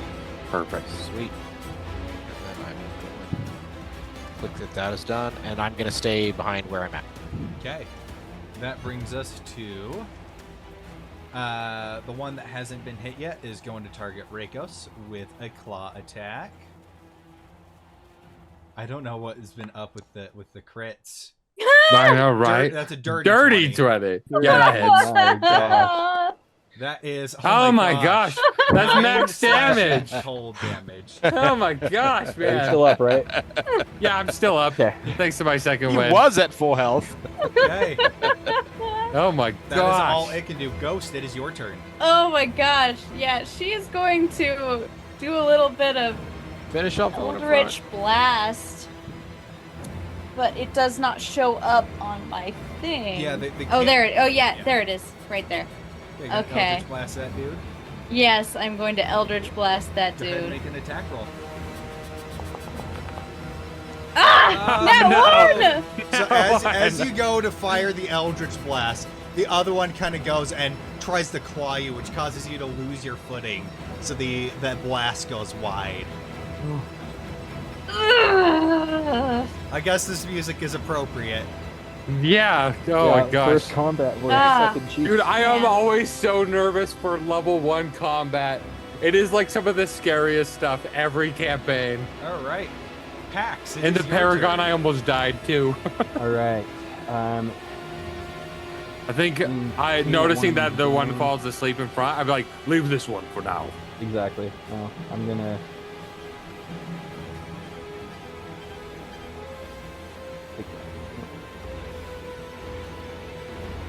How long does the sleep last for? Let me get back to that in a second. Not very long, just 1 minute, so 10 rounds. Okay.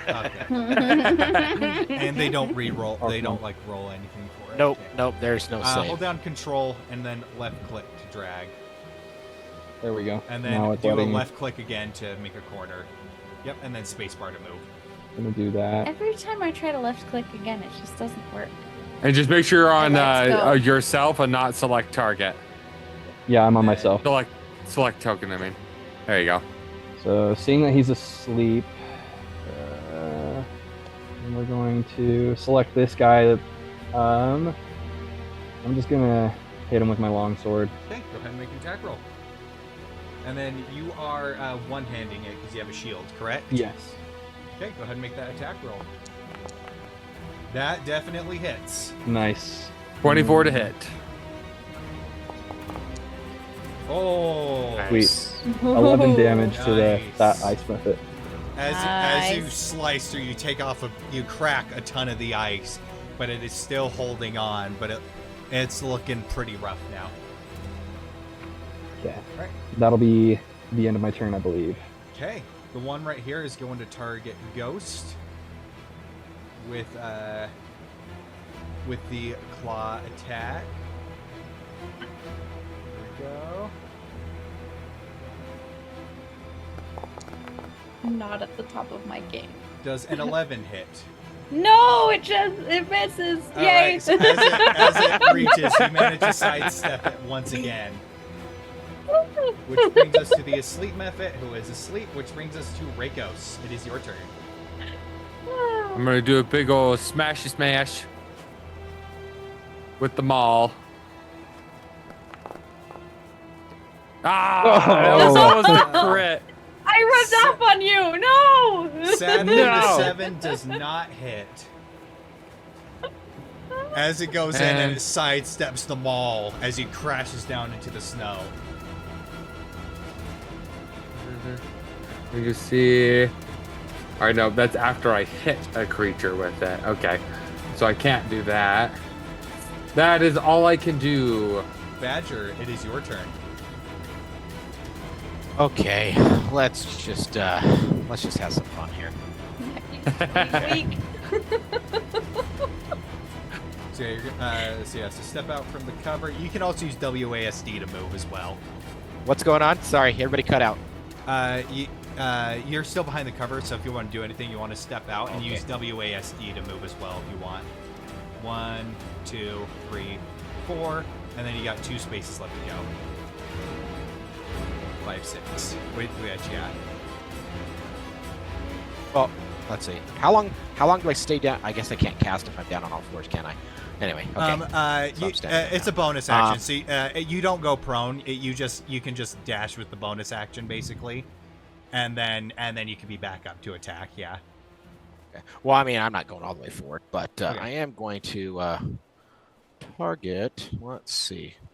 Well, I want to do this a little different. I'm going to target him once, and target him as well. How do I get multiple targets if I'm using a spell that has multiple targets? Shift and click. Yeah. Shift left click. Shift to click. Okay. Okay, sweet. Okay, so I am going to cast Jim's Magic Missile. Yeah. Let's see if it lets you do. This one is a little weird. The normal magic missile works a little weird, so you'll have to roll like the damage like several times with it. I'm gonna roll the attack first. So Yeah. So Okay, which so one you attack. hitting first? so I'm hitting the closest one first. Okay. So go ahead and make that attack roll. That will hit, and it 14. and it cannot survive. That one literally cannot survive the attack. So it is. Sweet. It is gone. So Okay. that will hit. All Okay, right. roll Go ahead. for the next one. Yep. Make the attack roll. That will also hit. Hit. Go ahead and roll the damage. Okay. I love the effects of that. It like curves Yeah. at the end. Okay. 6 damage. Nice. Badger MVP. Ooh. For real And you though. got one more, right? Yeah, it's not. Let's see. Yeah. Just go ahead and like as if you were casting the spell again. Because yeah, once you roll the damage, it Let's roll. considers it resolved, and then you can just as if you were casting it again. So go ahead and like cast. Wait, the where? Target him and then click on the spell. Cast the Oh, spell. target again. him and cast a spell again. Okay. Yeah. Okay. And, sorry, and that's so- why we don't consume the spell slots because of weird interactions like that. Okay. Magic missile, cast spell, And then go ahead and make that attack roll. attack roll, normal.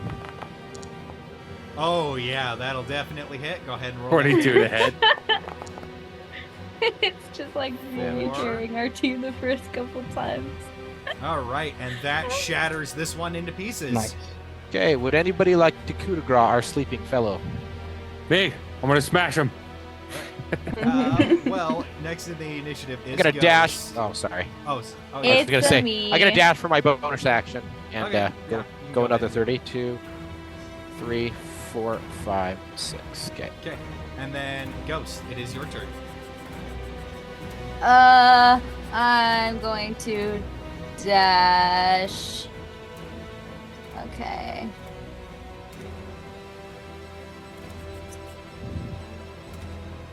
Up to here.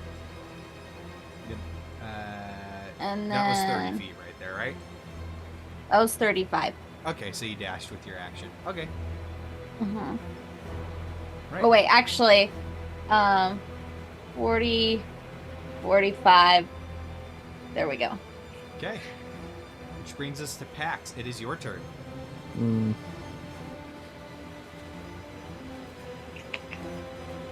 As long as you don't Um, roll a 1, you hit. true.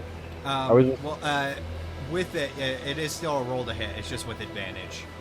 Yeah. However, if you hit, it is an automatic critical hit. Is Oh, what okay. It is. Yeah. If only I You could had let my me smash smites. it if you'd like. The other one did crush quite easily. Just to make sure that it is dead. I am not gonna touch it. Instead, I'm going to. You can hold your action and use your reaction if you want to. Okay. If it doesn't still die. alive, Yeah. yes. If it's still somehow alive after, I will swing on it. Okay, sounds good. I'll say you first, good man. Right, it's asleep, can't do anything, which brings us to Rakos.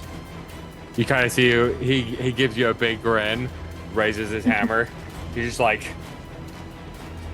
brings it down over his head on top of him. Okay, go ahead and make that attack roll with advantage. And that definitely hits. Yeah! Go ahead and roll that critical hit. 23. Holy moly. What the? Where did those come from? What is happening? Well, What its was that? weakness is bludgeoning, so it's got extra. No, Extra die. Takes double What? damage. I don't know why it did 46 that. roll equals 2 plus 3. I don't know, but Yeah. 2 die 20 kilowatt hours at +3 and +2. Yeah. And if you're heading north at 60 miles an hour and then take a left turn. Okay, so it literally wouldn't have been able to survive even if it was at full health. You did 36 damage in one go. So yeah, you shatter this thing to pieces. And as you just smash this thing and it just turns into ice among the snow, quiet falls over the area once more. And that is where we are going to go to break. So, players, we will be back in about 15 minutes. So come back, for player reference, come back at about 7:11, 7:12. And we will just pick up right where we left off. So, we will see you all in just a bit. Okay. Oh my gosh, thank you for the save, Mason. I was thought I was going to useless. lose a character in my first combat As soon as you were down, I was like, this is. I love how everybody says, you're gonna die being a strength-based maid! You're gonna die!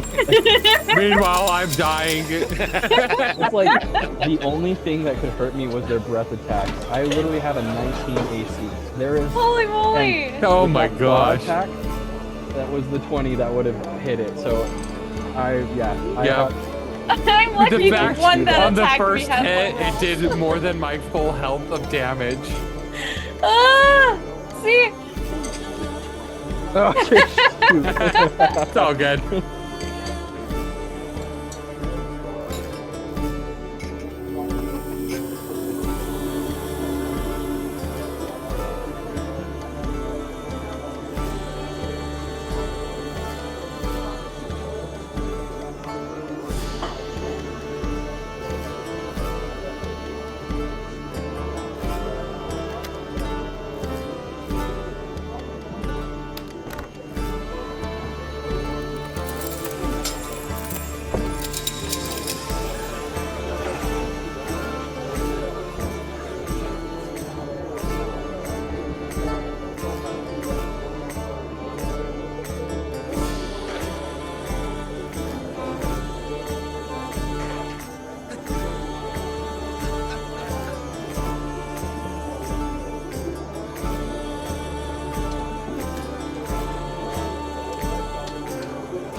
And we are back.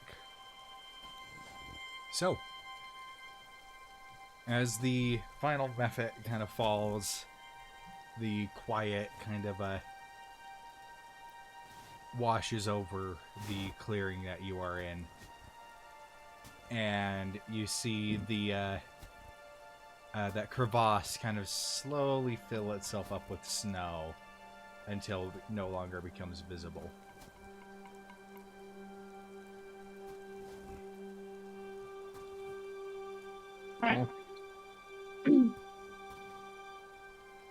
I'm gonna poke my head into the...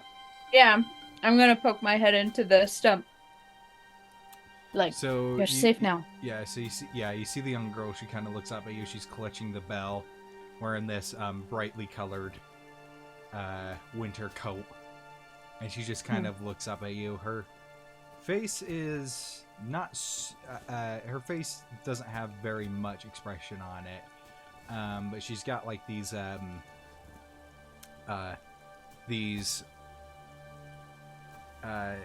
of technicolor, like bright red eyes, no pupils and stuff, just the solid color eyes, as she kind of just like looks up at you. Yeah, and she's like, you're safe now. That's a very pretty coat. Are you cold at all? She kind of You can't speak. gives a gesture. Well, Alright. we need to get you back to your mom, so I have an idea. I can help keep you a little bit warm as well. And I get down on all fours and I tell her to hop on and hold on tight. Now, we are several hours away from the ship. Should we set up camp tonight and then meet them in the morning? I was just about to suggest the same. Good thinking, That's gonna work. Rickos. I can get a fire going. After that, I don't know if I could take another beating if we were to run into something in the night. Makes I sense. agree. And thank you, Pax. I appreciate what you did. Of course, I can't let one of my own fall, even if we have just met. He kind of like pats you on the shoulder. And then just out of curiosity, what did the lay on of hands look like? Like Lay on when, of when he hands? cast it? When I cast it, it wasn't as like... It didn't look like the damage was being healed, more like it went back in time from being wounded to being whole. So it wasn't the flesh Interesting. mending itself as much as It's undoing Undoing itself. the wound. undid the damage. Since it was cold damage, you just made me feel a little warm. I'll basically like predator grip like the Arnold Schwarzenegger and Yeah! Terminator, right? Just like Right? grasp your arm and be like, you fought well, thank you. And to you. Also, very fancy magic, you two. I don't notice him talking to me because I'm digging in the snow until I get to Earth. And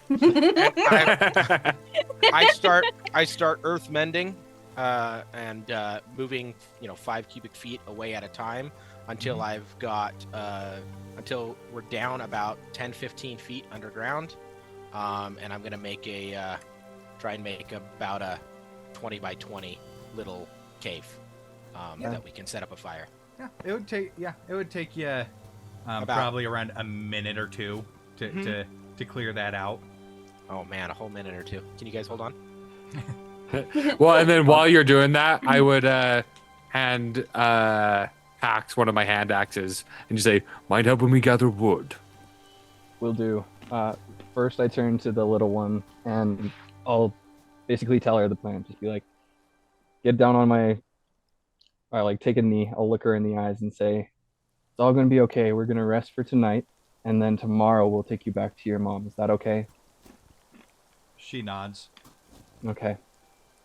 All right. Lux over here is going to be building a house. Her Ghost and Lux will take care of you while Rakos and I are away. And then I'll go chop logs with Rakos. Yeah, and it's there's you saw on the map. There's trees within Yeah. sight. I can, I'd like to use prestidigitation to warm her up. Make sure she's not cold. Yeah, works a little bit. Not a long-term solution, but... Yeah, But, just until we can get a fire going. Yeah. And eventually it doesn't take you guys too long to get a bit of wood. Get a bit of wood, and you bring it into the cave where it's dry and warmer. Mm-hmm. And as you get the fire lit, it is actually pretty darn cozy in there. Yeah. I know my dirt. Uh-huh. I'll look at everyone and say, please rest. I will take the watch for the night. I don't need to sleep like you guys do.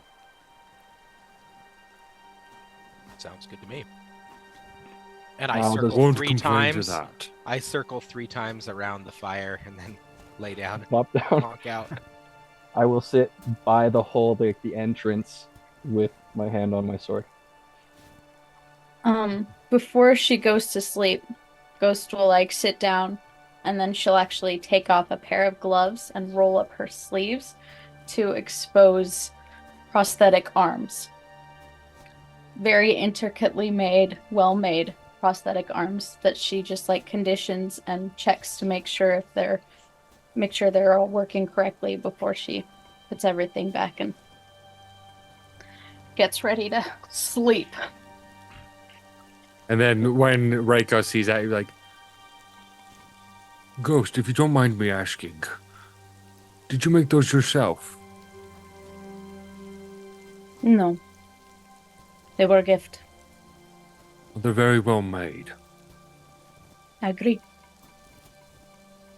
I'm craftsmanship useful. for a finer warlock.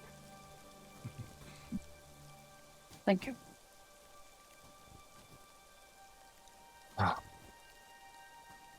Someday, right? Someday. And I poke my head up before I fall asleep and say to Pax, and we gotta talk tomorrow about what kind of stone you're made of, because I would love to make some statues that look like you. I would be like, you should rather take that up with my artificer instead of me. She would know a lot better than I. Talk.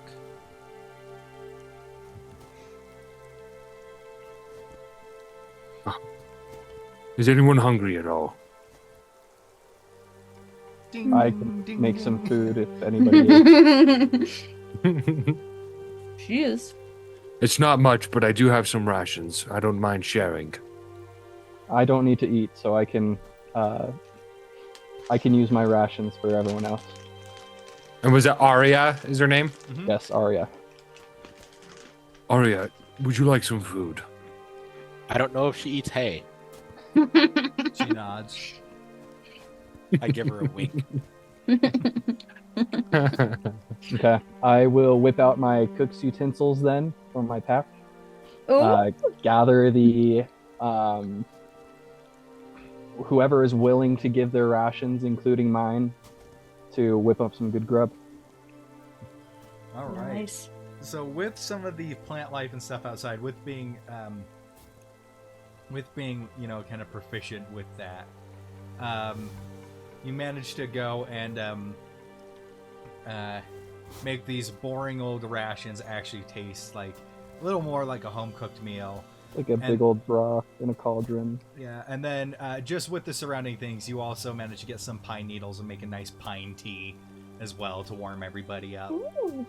As I do this, I'm kind of staring longingly into the into the pot while I stir, just kind of zoning out. All right, food is ready. Who would like some? I'll try it. Yeah, dish it out. All right. So as you all eat this meal, the rations are not great by any means, but with the way that it was prepared, it actually is turned into a pretty nice stew. It is better than they were packaged to be. And with that, with a full bellies, warm tea, and a warm fire in this pit that is keeping you cozy,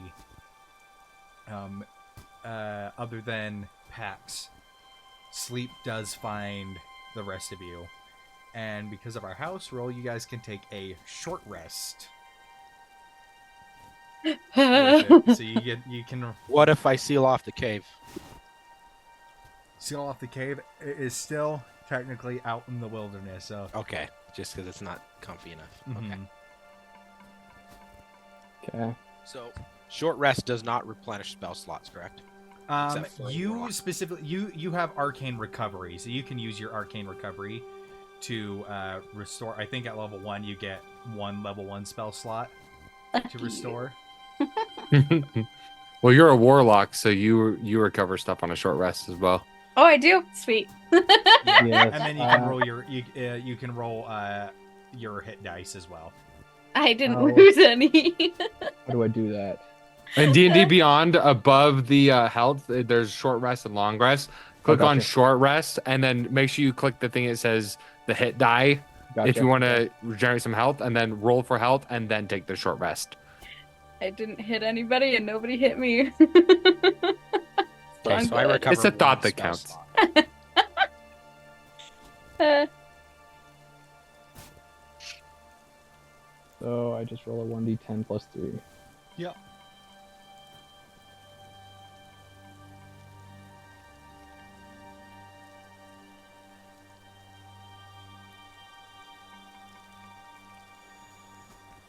Okay. I will be almost back up to full.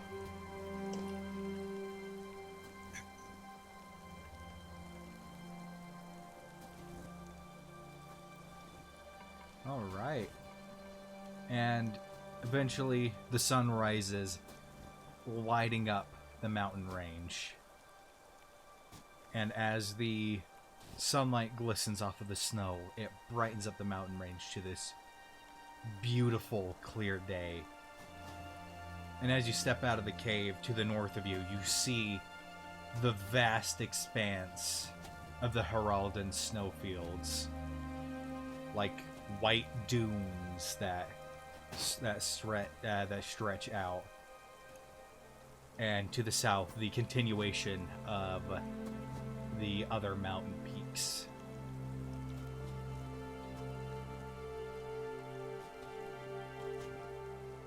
Yeah, could you do me a favor and on Foundry open up the world map just so I can see it?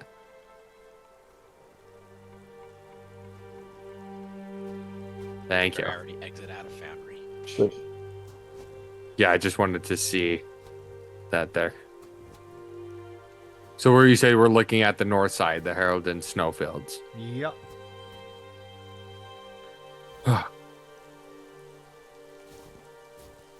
It's amazing how different it looks when you're looking from this high up.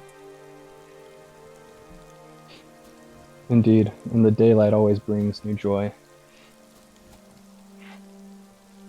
And hopefully less ice goblins. You know, I would enjoy that.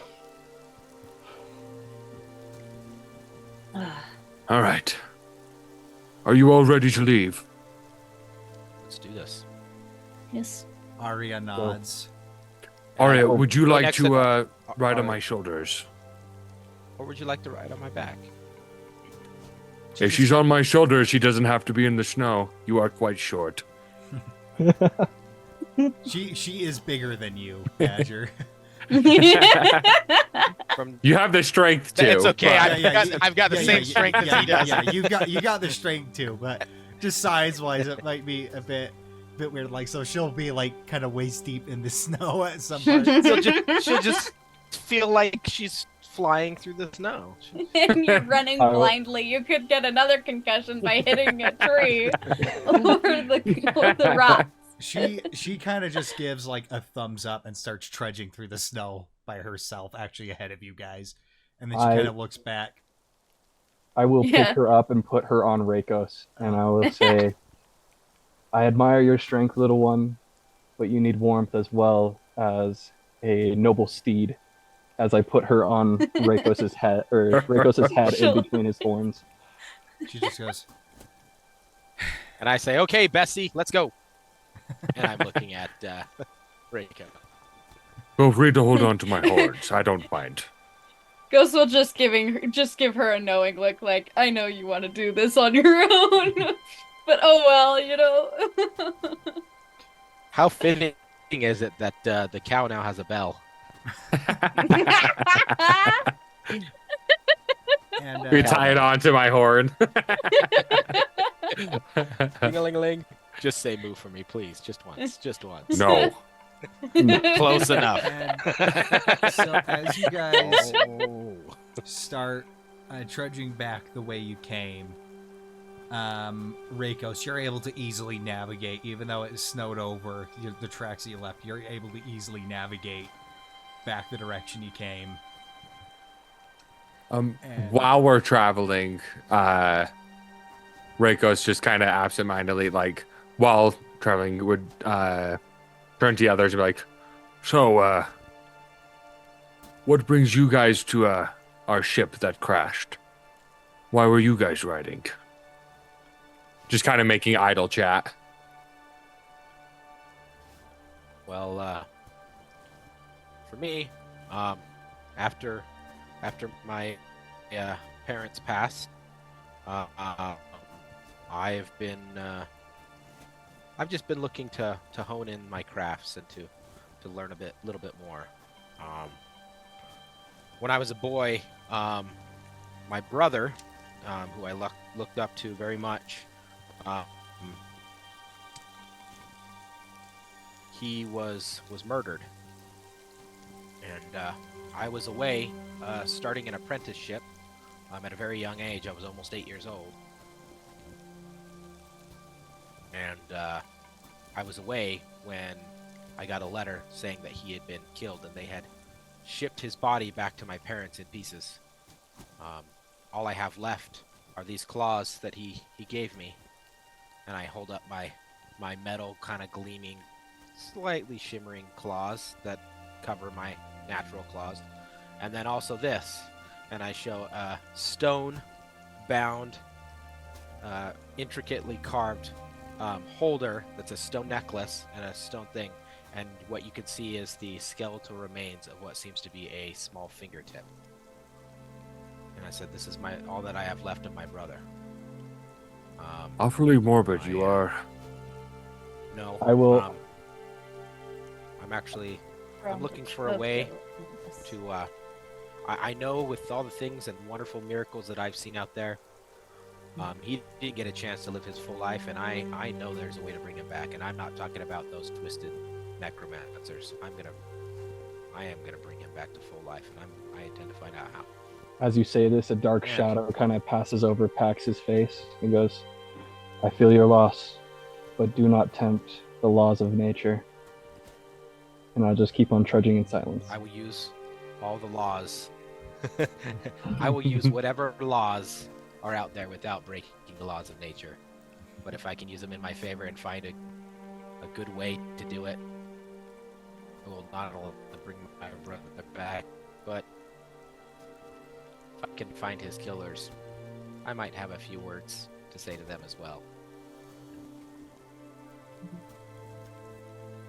So, And then I go silent. so why were you on the ship?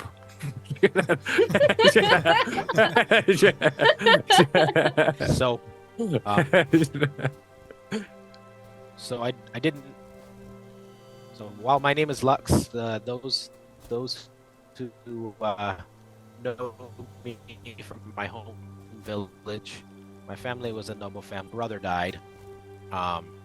I was young and impulsive, and it broke me. We were very, very close, even though he was a good 12 years older than me. By the time I got home, after canceling my apprenticeship, I got home and he had already been buried for 7 days. And in my broken grief, I went and I dug up his corpse, just so I could talk to him. And it happened so often my parents would have to move his body around because it was, as you probably can understand, not a very appropriate thing to do. Well, eventually, because I know what my brother's scent is and I could keep finding him, they cremated him, which is not in our custom. and they spread his ashes across our whole property.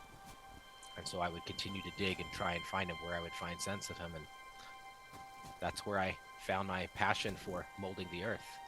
Eventually, when I matured a little bit, I used my skills to make statues and things like that. So our family plot, if you were to go and look at it, has pictures of or statues of my brother Fenrir strewn across it, and people would actually hire me to go and carve statues for them. They'd pay me more to see me do it. So I would go to houses of worship and universities and mage schools, houses of wizardry, and I would carve for them. And because I love learning, anytime they would be doing their classes, I would be paying attention. That's where I picked up my skills. So as I'm carving these intricate statues for the dean or the head priest or anyone that has given me commission, I was learning my own way to wield the powers of the magic weave, and I enjoy it. I had learned everything that I could in my hometown, and I knew that there had to be somewhere out there, someone that would have additional information that I could use to bring back my brother.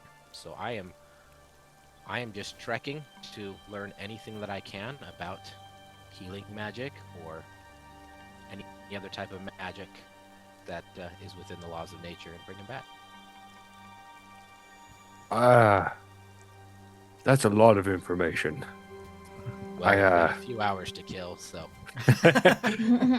I appreciate the life story, but I meant why were you traveling to Coradine? No But more little I think that ice sums up imps. what I was asking for. I'm gonna put my hand on Lexi's head and kind of shake, like, mess up his hair a little bit and say, "I understand," and keep walking. Well, long story short, I got my nickname Badger because even though I'm not filthy now, I've got this fun pattern, and I was always getting dirty, and people called me Badger because that's what I look like. So, You're quite the open book, aren't you? yes, I am. Do you like being called Badger? That's fine. I've been called worse. Then I will call you Lux. Thank you. But in the future, please don't pet my head. But it was really fluffy, and I haven't seen many of your kind throughout my time. Just another couple times, please. You can feel my hair as well. I've been told it's made of pure gold. I actually would like that. Fair trade. I'm gonna make. Can I make an acrobatic check and climb up his back You can to ruffle certainly his try, hair? yeah. Okay. Okay. Let's do this. Ghost is very confused. I will give him the help action. I know. I think Reikos would kind of look to Ghost like, I roll a 14. 14. Like That would be you're- enough, yeah. You have the help action from me. I'm letting you do this.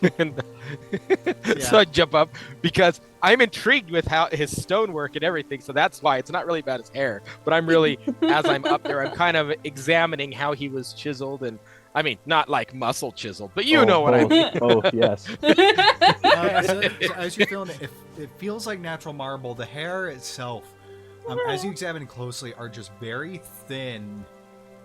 Like They are gold. follicle-sized gold strands. Yeah, so it's almost like Wires. gold wire almost. And you get the sense that the makeup of this being that you're examining is, with your expertise in stonework and, you know, listening in on the classes, you would have overheard classes of artificery and things like that. And you could deduce that this is like his creation must have been ridiculously expensive. Yeah. Like we're talking minimum in the tens of thousands. Yep. I I just want to find out where that marble came from. I'm Go appreciating ahead it. and make a history check for me with advantage, because Oh, definitely. stonework is your Well, Expertise. I also am specialized in history. So. Yeah. And I cannot see what I rolled. Natural 1. That one. Oh. You were I'm just so amazed. I'm just you're befuddled. you're too enthralled to deduce it at the current moment. Like it's too intriguing to you that you can't focus on where it would come I'm trying from. to look at his skin and the stonework, and then his hair kind of gets in my face, and I'm just like, so when you get a haircut, does your barber pay you? If I were to get a haircut, my artificer would legitimately kill me. Rose can be an unkind woman when it becomes a detriment to her perfection, her magnus opus. You two would get along quite nicely. Then, so Reikos, Reiko's kind of looking at the two of them. He's kind of like confounded. Like, these two are strange. Like, this is something he's not used to. He's not used to meeting people who are so open about it, like just right out the bat. And so he's just kind of like, kind of gagey. I'll Ghost Ghost is, them a turn little bit. Ghost is definitely voicing his thoughts. She's With- just like to herself, just strange folk. with Lux still on my shoulders, like feeling up my hair. I will turn to Reikos and be like, "What brought you to Coradine, or on your way to Coradine?" Quite simple, actually. I was traveling along, and I was in. Let me pull up the map real quick. Rhymevale. I was in Rhymevale when I saw the notice board for the Steadily the fine adventures. hay. Project Heroes Call is what it's called. Project Heroes Call. And although I appreciate the jokes, I am not a cow.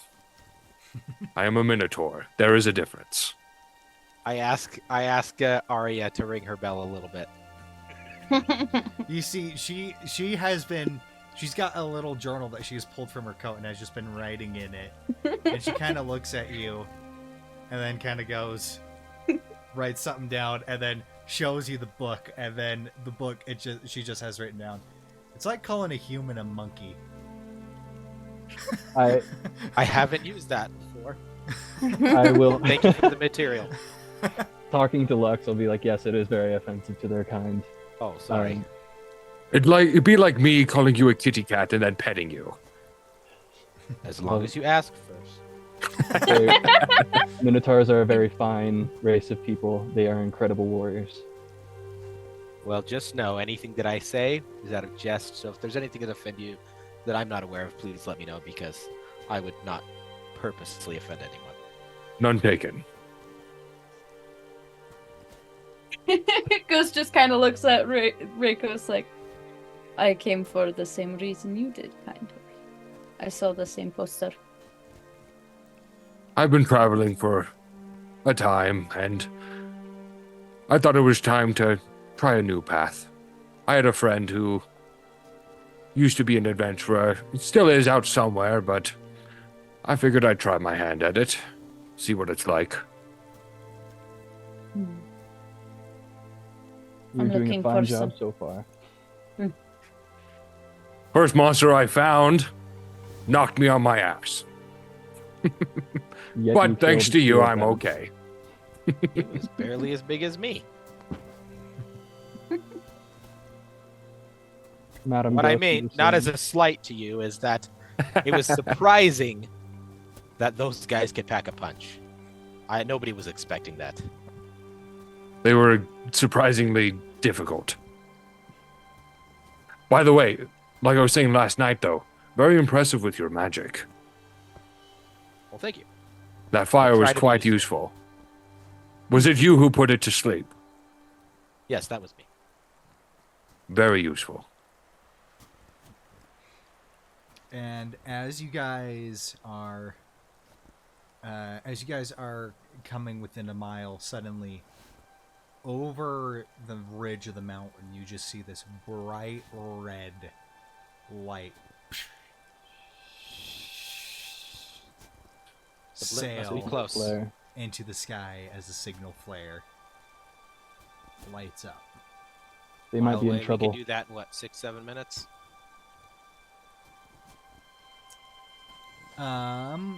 Yeah, you guys would if you guys dash, you'd be able to get there in like 10ish Yeah, minutes. I'm going as fast as I can, Yeah, we're going. at least to the point Zoom. where I can see what's happening.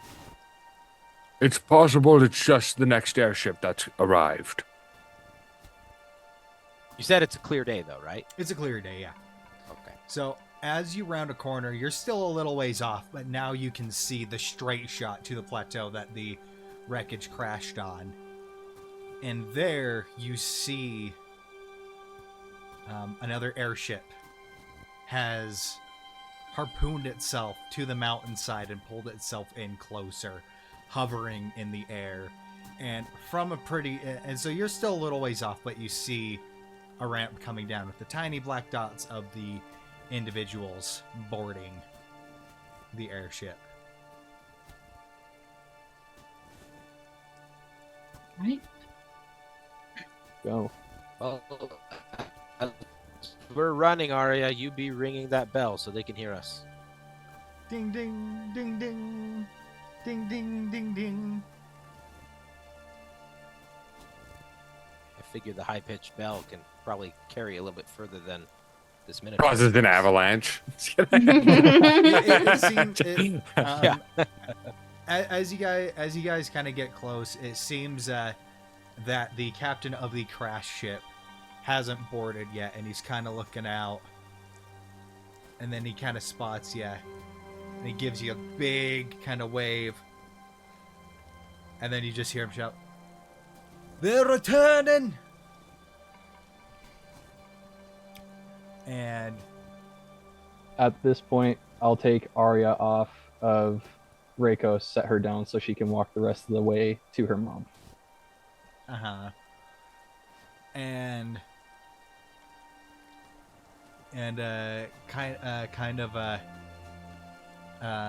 as you guys approach, you see the mom waiting by the ramp looking worried, and then when they kind of lock eyes, they run to each other, and you see Arya kind of goes and just grabs her daughter and pulls her in with her one good arm. She's like, oh, thank the gods. Oh, my sweet girl. And she just kind of holds her tight, and then she holds her just like, are you okay? You hurt? She shakes her head, and then she pulls her in for another hug. And then as she's kind of holding her, she kind of looks up at you four, and she just gives a thank you. I don't know how I can repay you, but thank you. Pax gets a huge smile on his face and he goes, "This picture is enough to make me happy."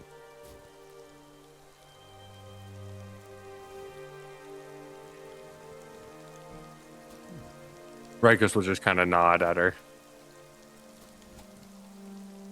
And then she kind of goes and just takes her daughter's hand, and they walk up the ramp onto the new ship. Pax is misty-eyed, and his tears are kind of like a molten gold. Ghost will see, and she'll just kind of like pat his arm a little bit. There. Let us go, shall we? Off to Cordine. Right. So, as you approach, as you board the ship, you are the last to board.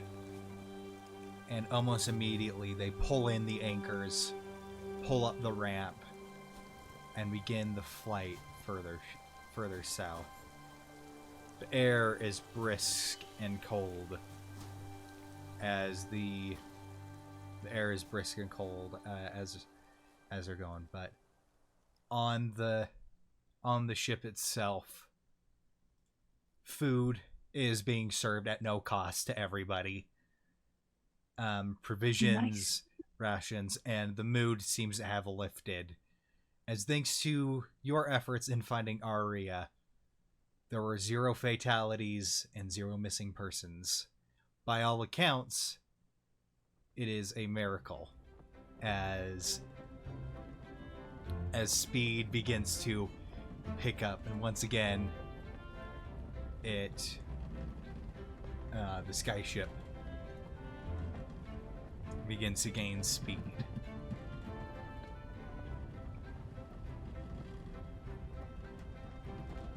And as the skyship starts taking off, you hear this voice kind of echoing through. You see these magic stones that are kind of peppered throughout the different parts of the ship, and you see they all light up as you hear a voice start echoing through the stones.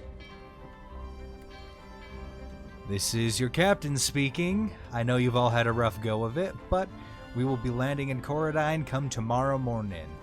And once we arrive, you'll all be nice, warm, and cozy, so just hang tight, folks.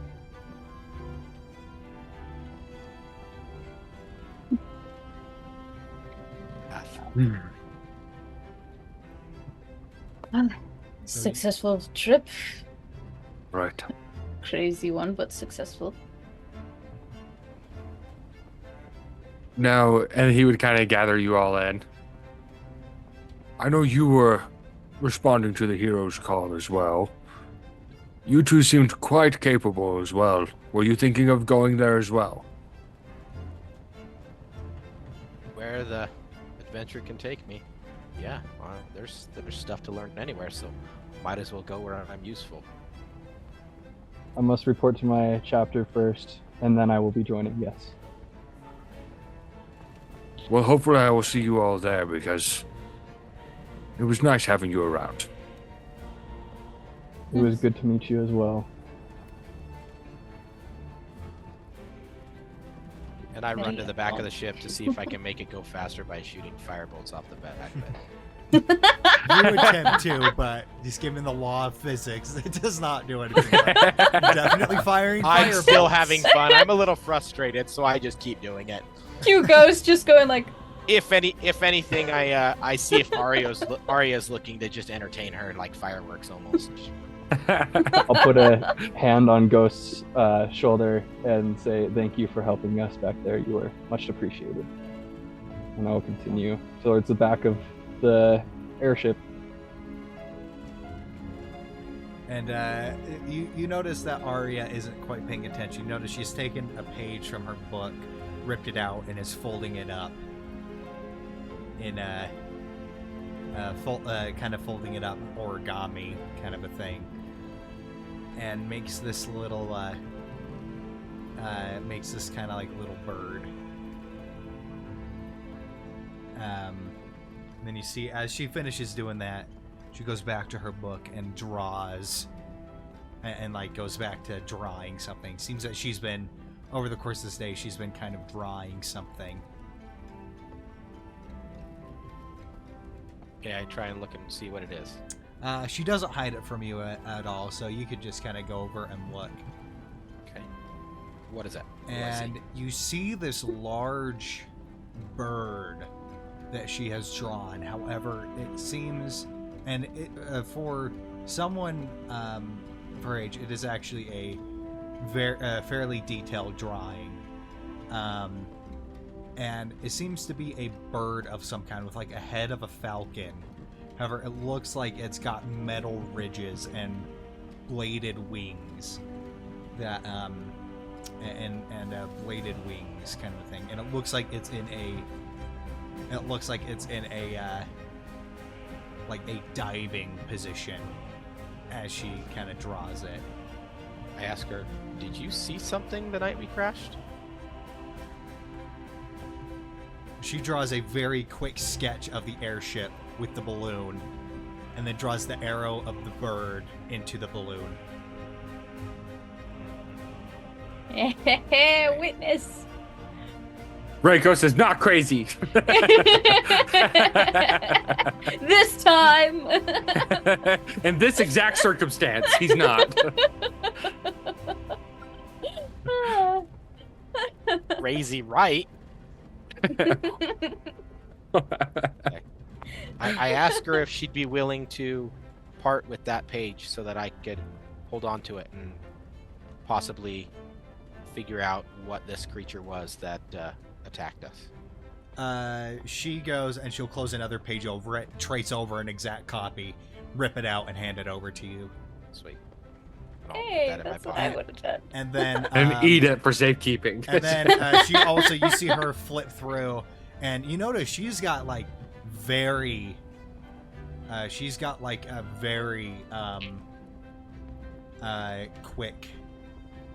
quick hands when it comes to like drawing stuff. And you see she also rips out another drawing, and this one isn't as detailed as the bird, but you see a simple drawing of actually the four of you. You see, Minotaur with a hammer running up, and the weirdly symmetrical Warforged kind of running in, you blasting a little thing of fire, and a drawing of Ghost with a firing a little crossbow, and she hands that over to you guys.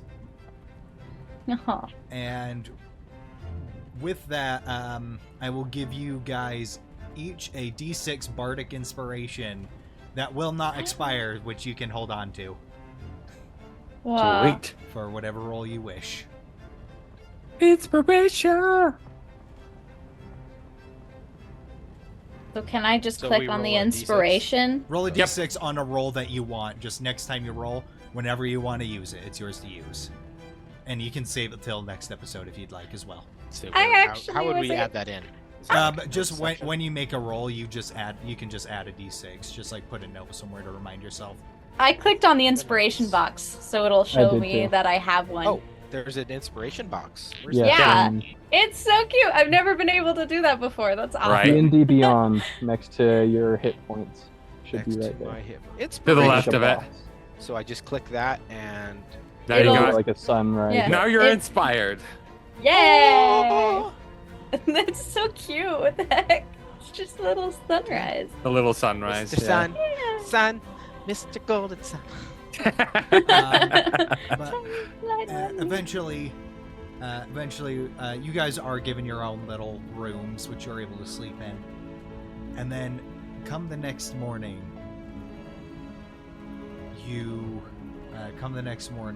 as you peer over the deck, you see the massive landscape of the Tailwind Tundra. Opened, frozen plains. And in the center, you see the large, walled city of Korodine. Its wood and stone buildings spreading far and wide over. You see, even in the early morning, the bright lights of its gas lanterns illuminating the city. And you see speckled dots of the Griffin Rider guards patrolling the skies over the city, with the large ship port near the center as a massive tower overshadowing the majority of the buildings, as you see airships, several airships coming and going from different directions. And as the sunrise takes the city, glistening off the snow of the rooftops, the adventure properly begins. And that is where we are going to end it for today. Thank you to everybody who tuned in for this episode. We are super excited for this to keep going.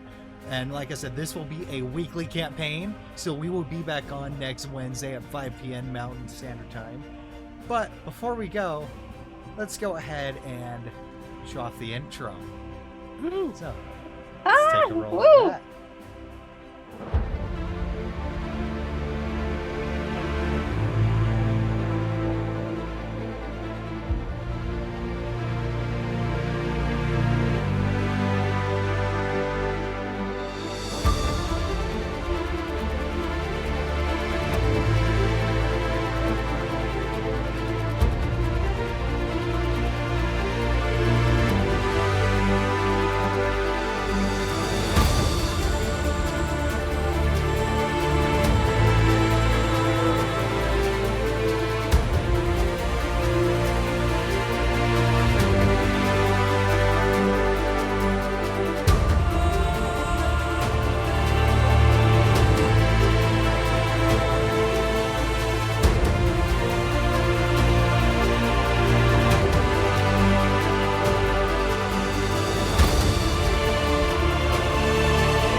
Love it. And props to Andrew for putting that intro together. That was, Woo! what'd you say, about 80 hours of consecutive work trying to get the After Effects to cooperate?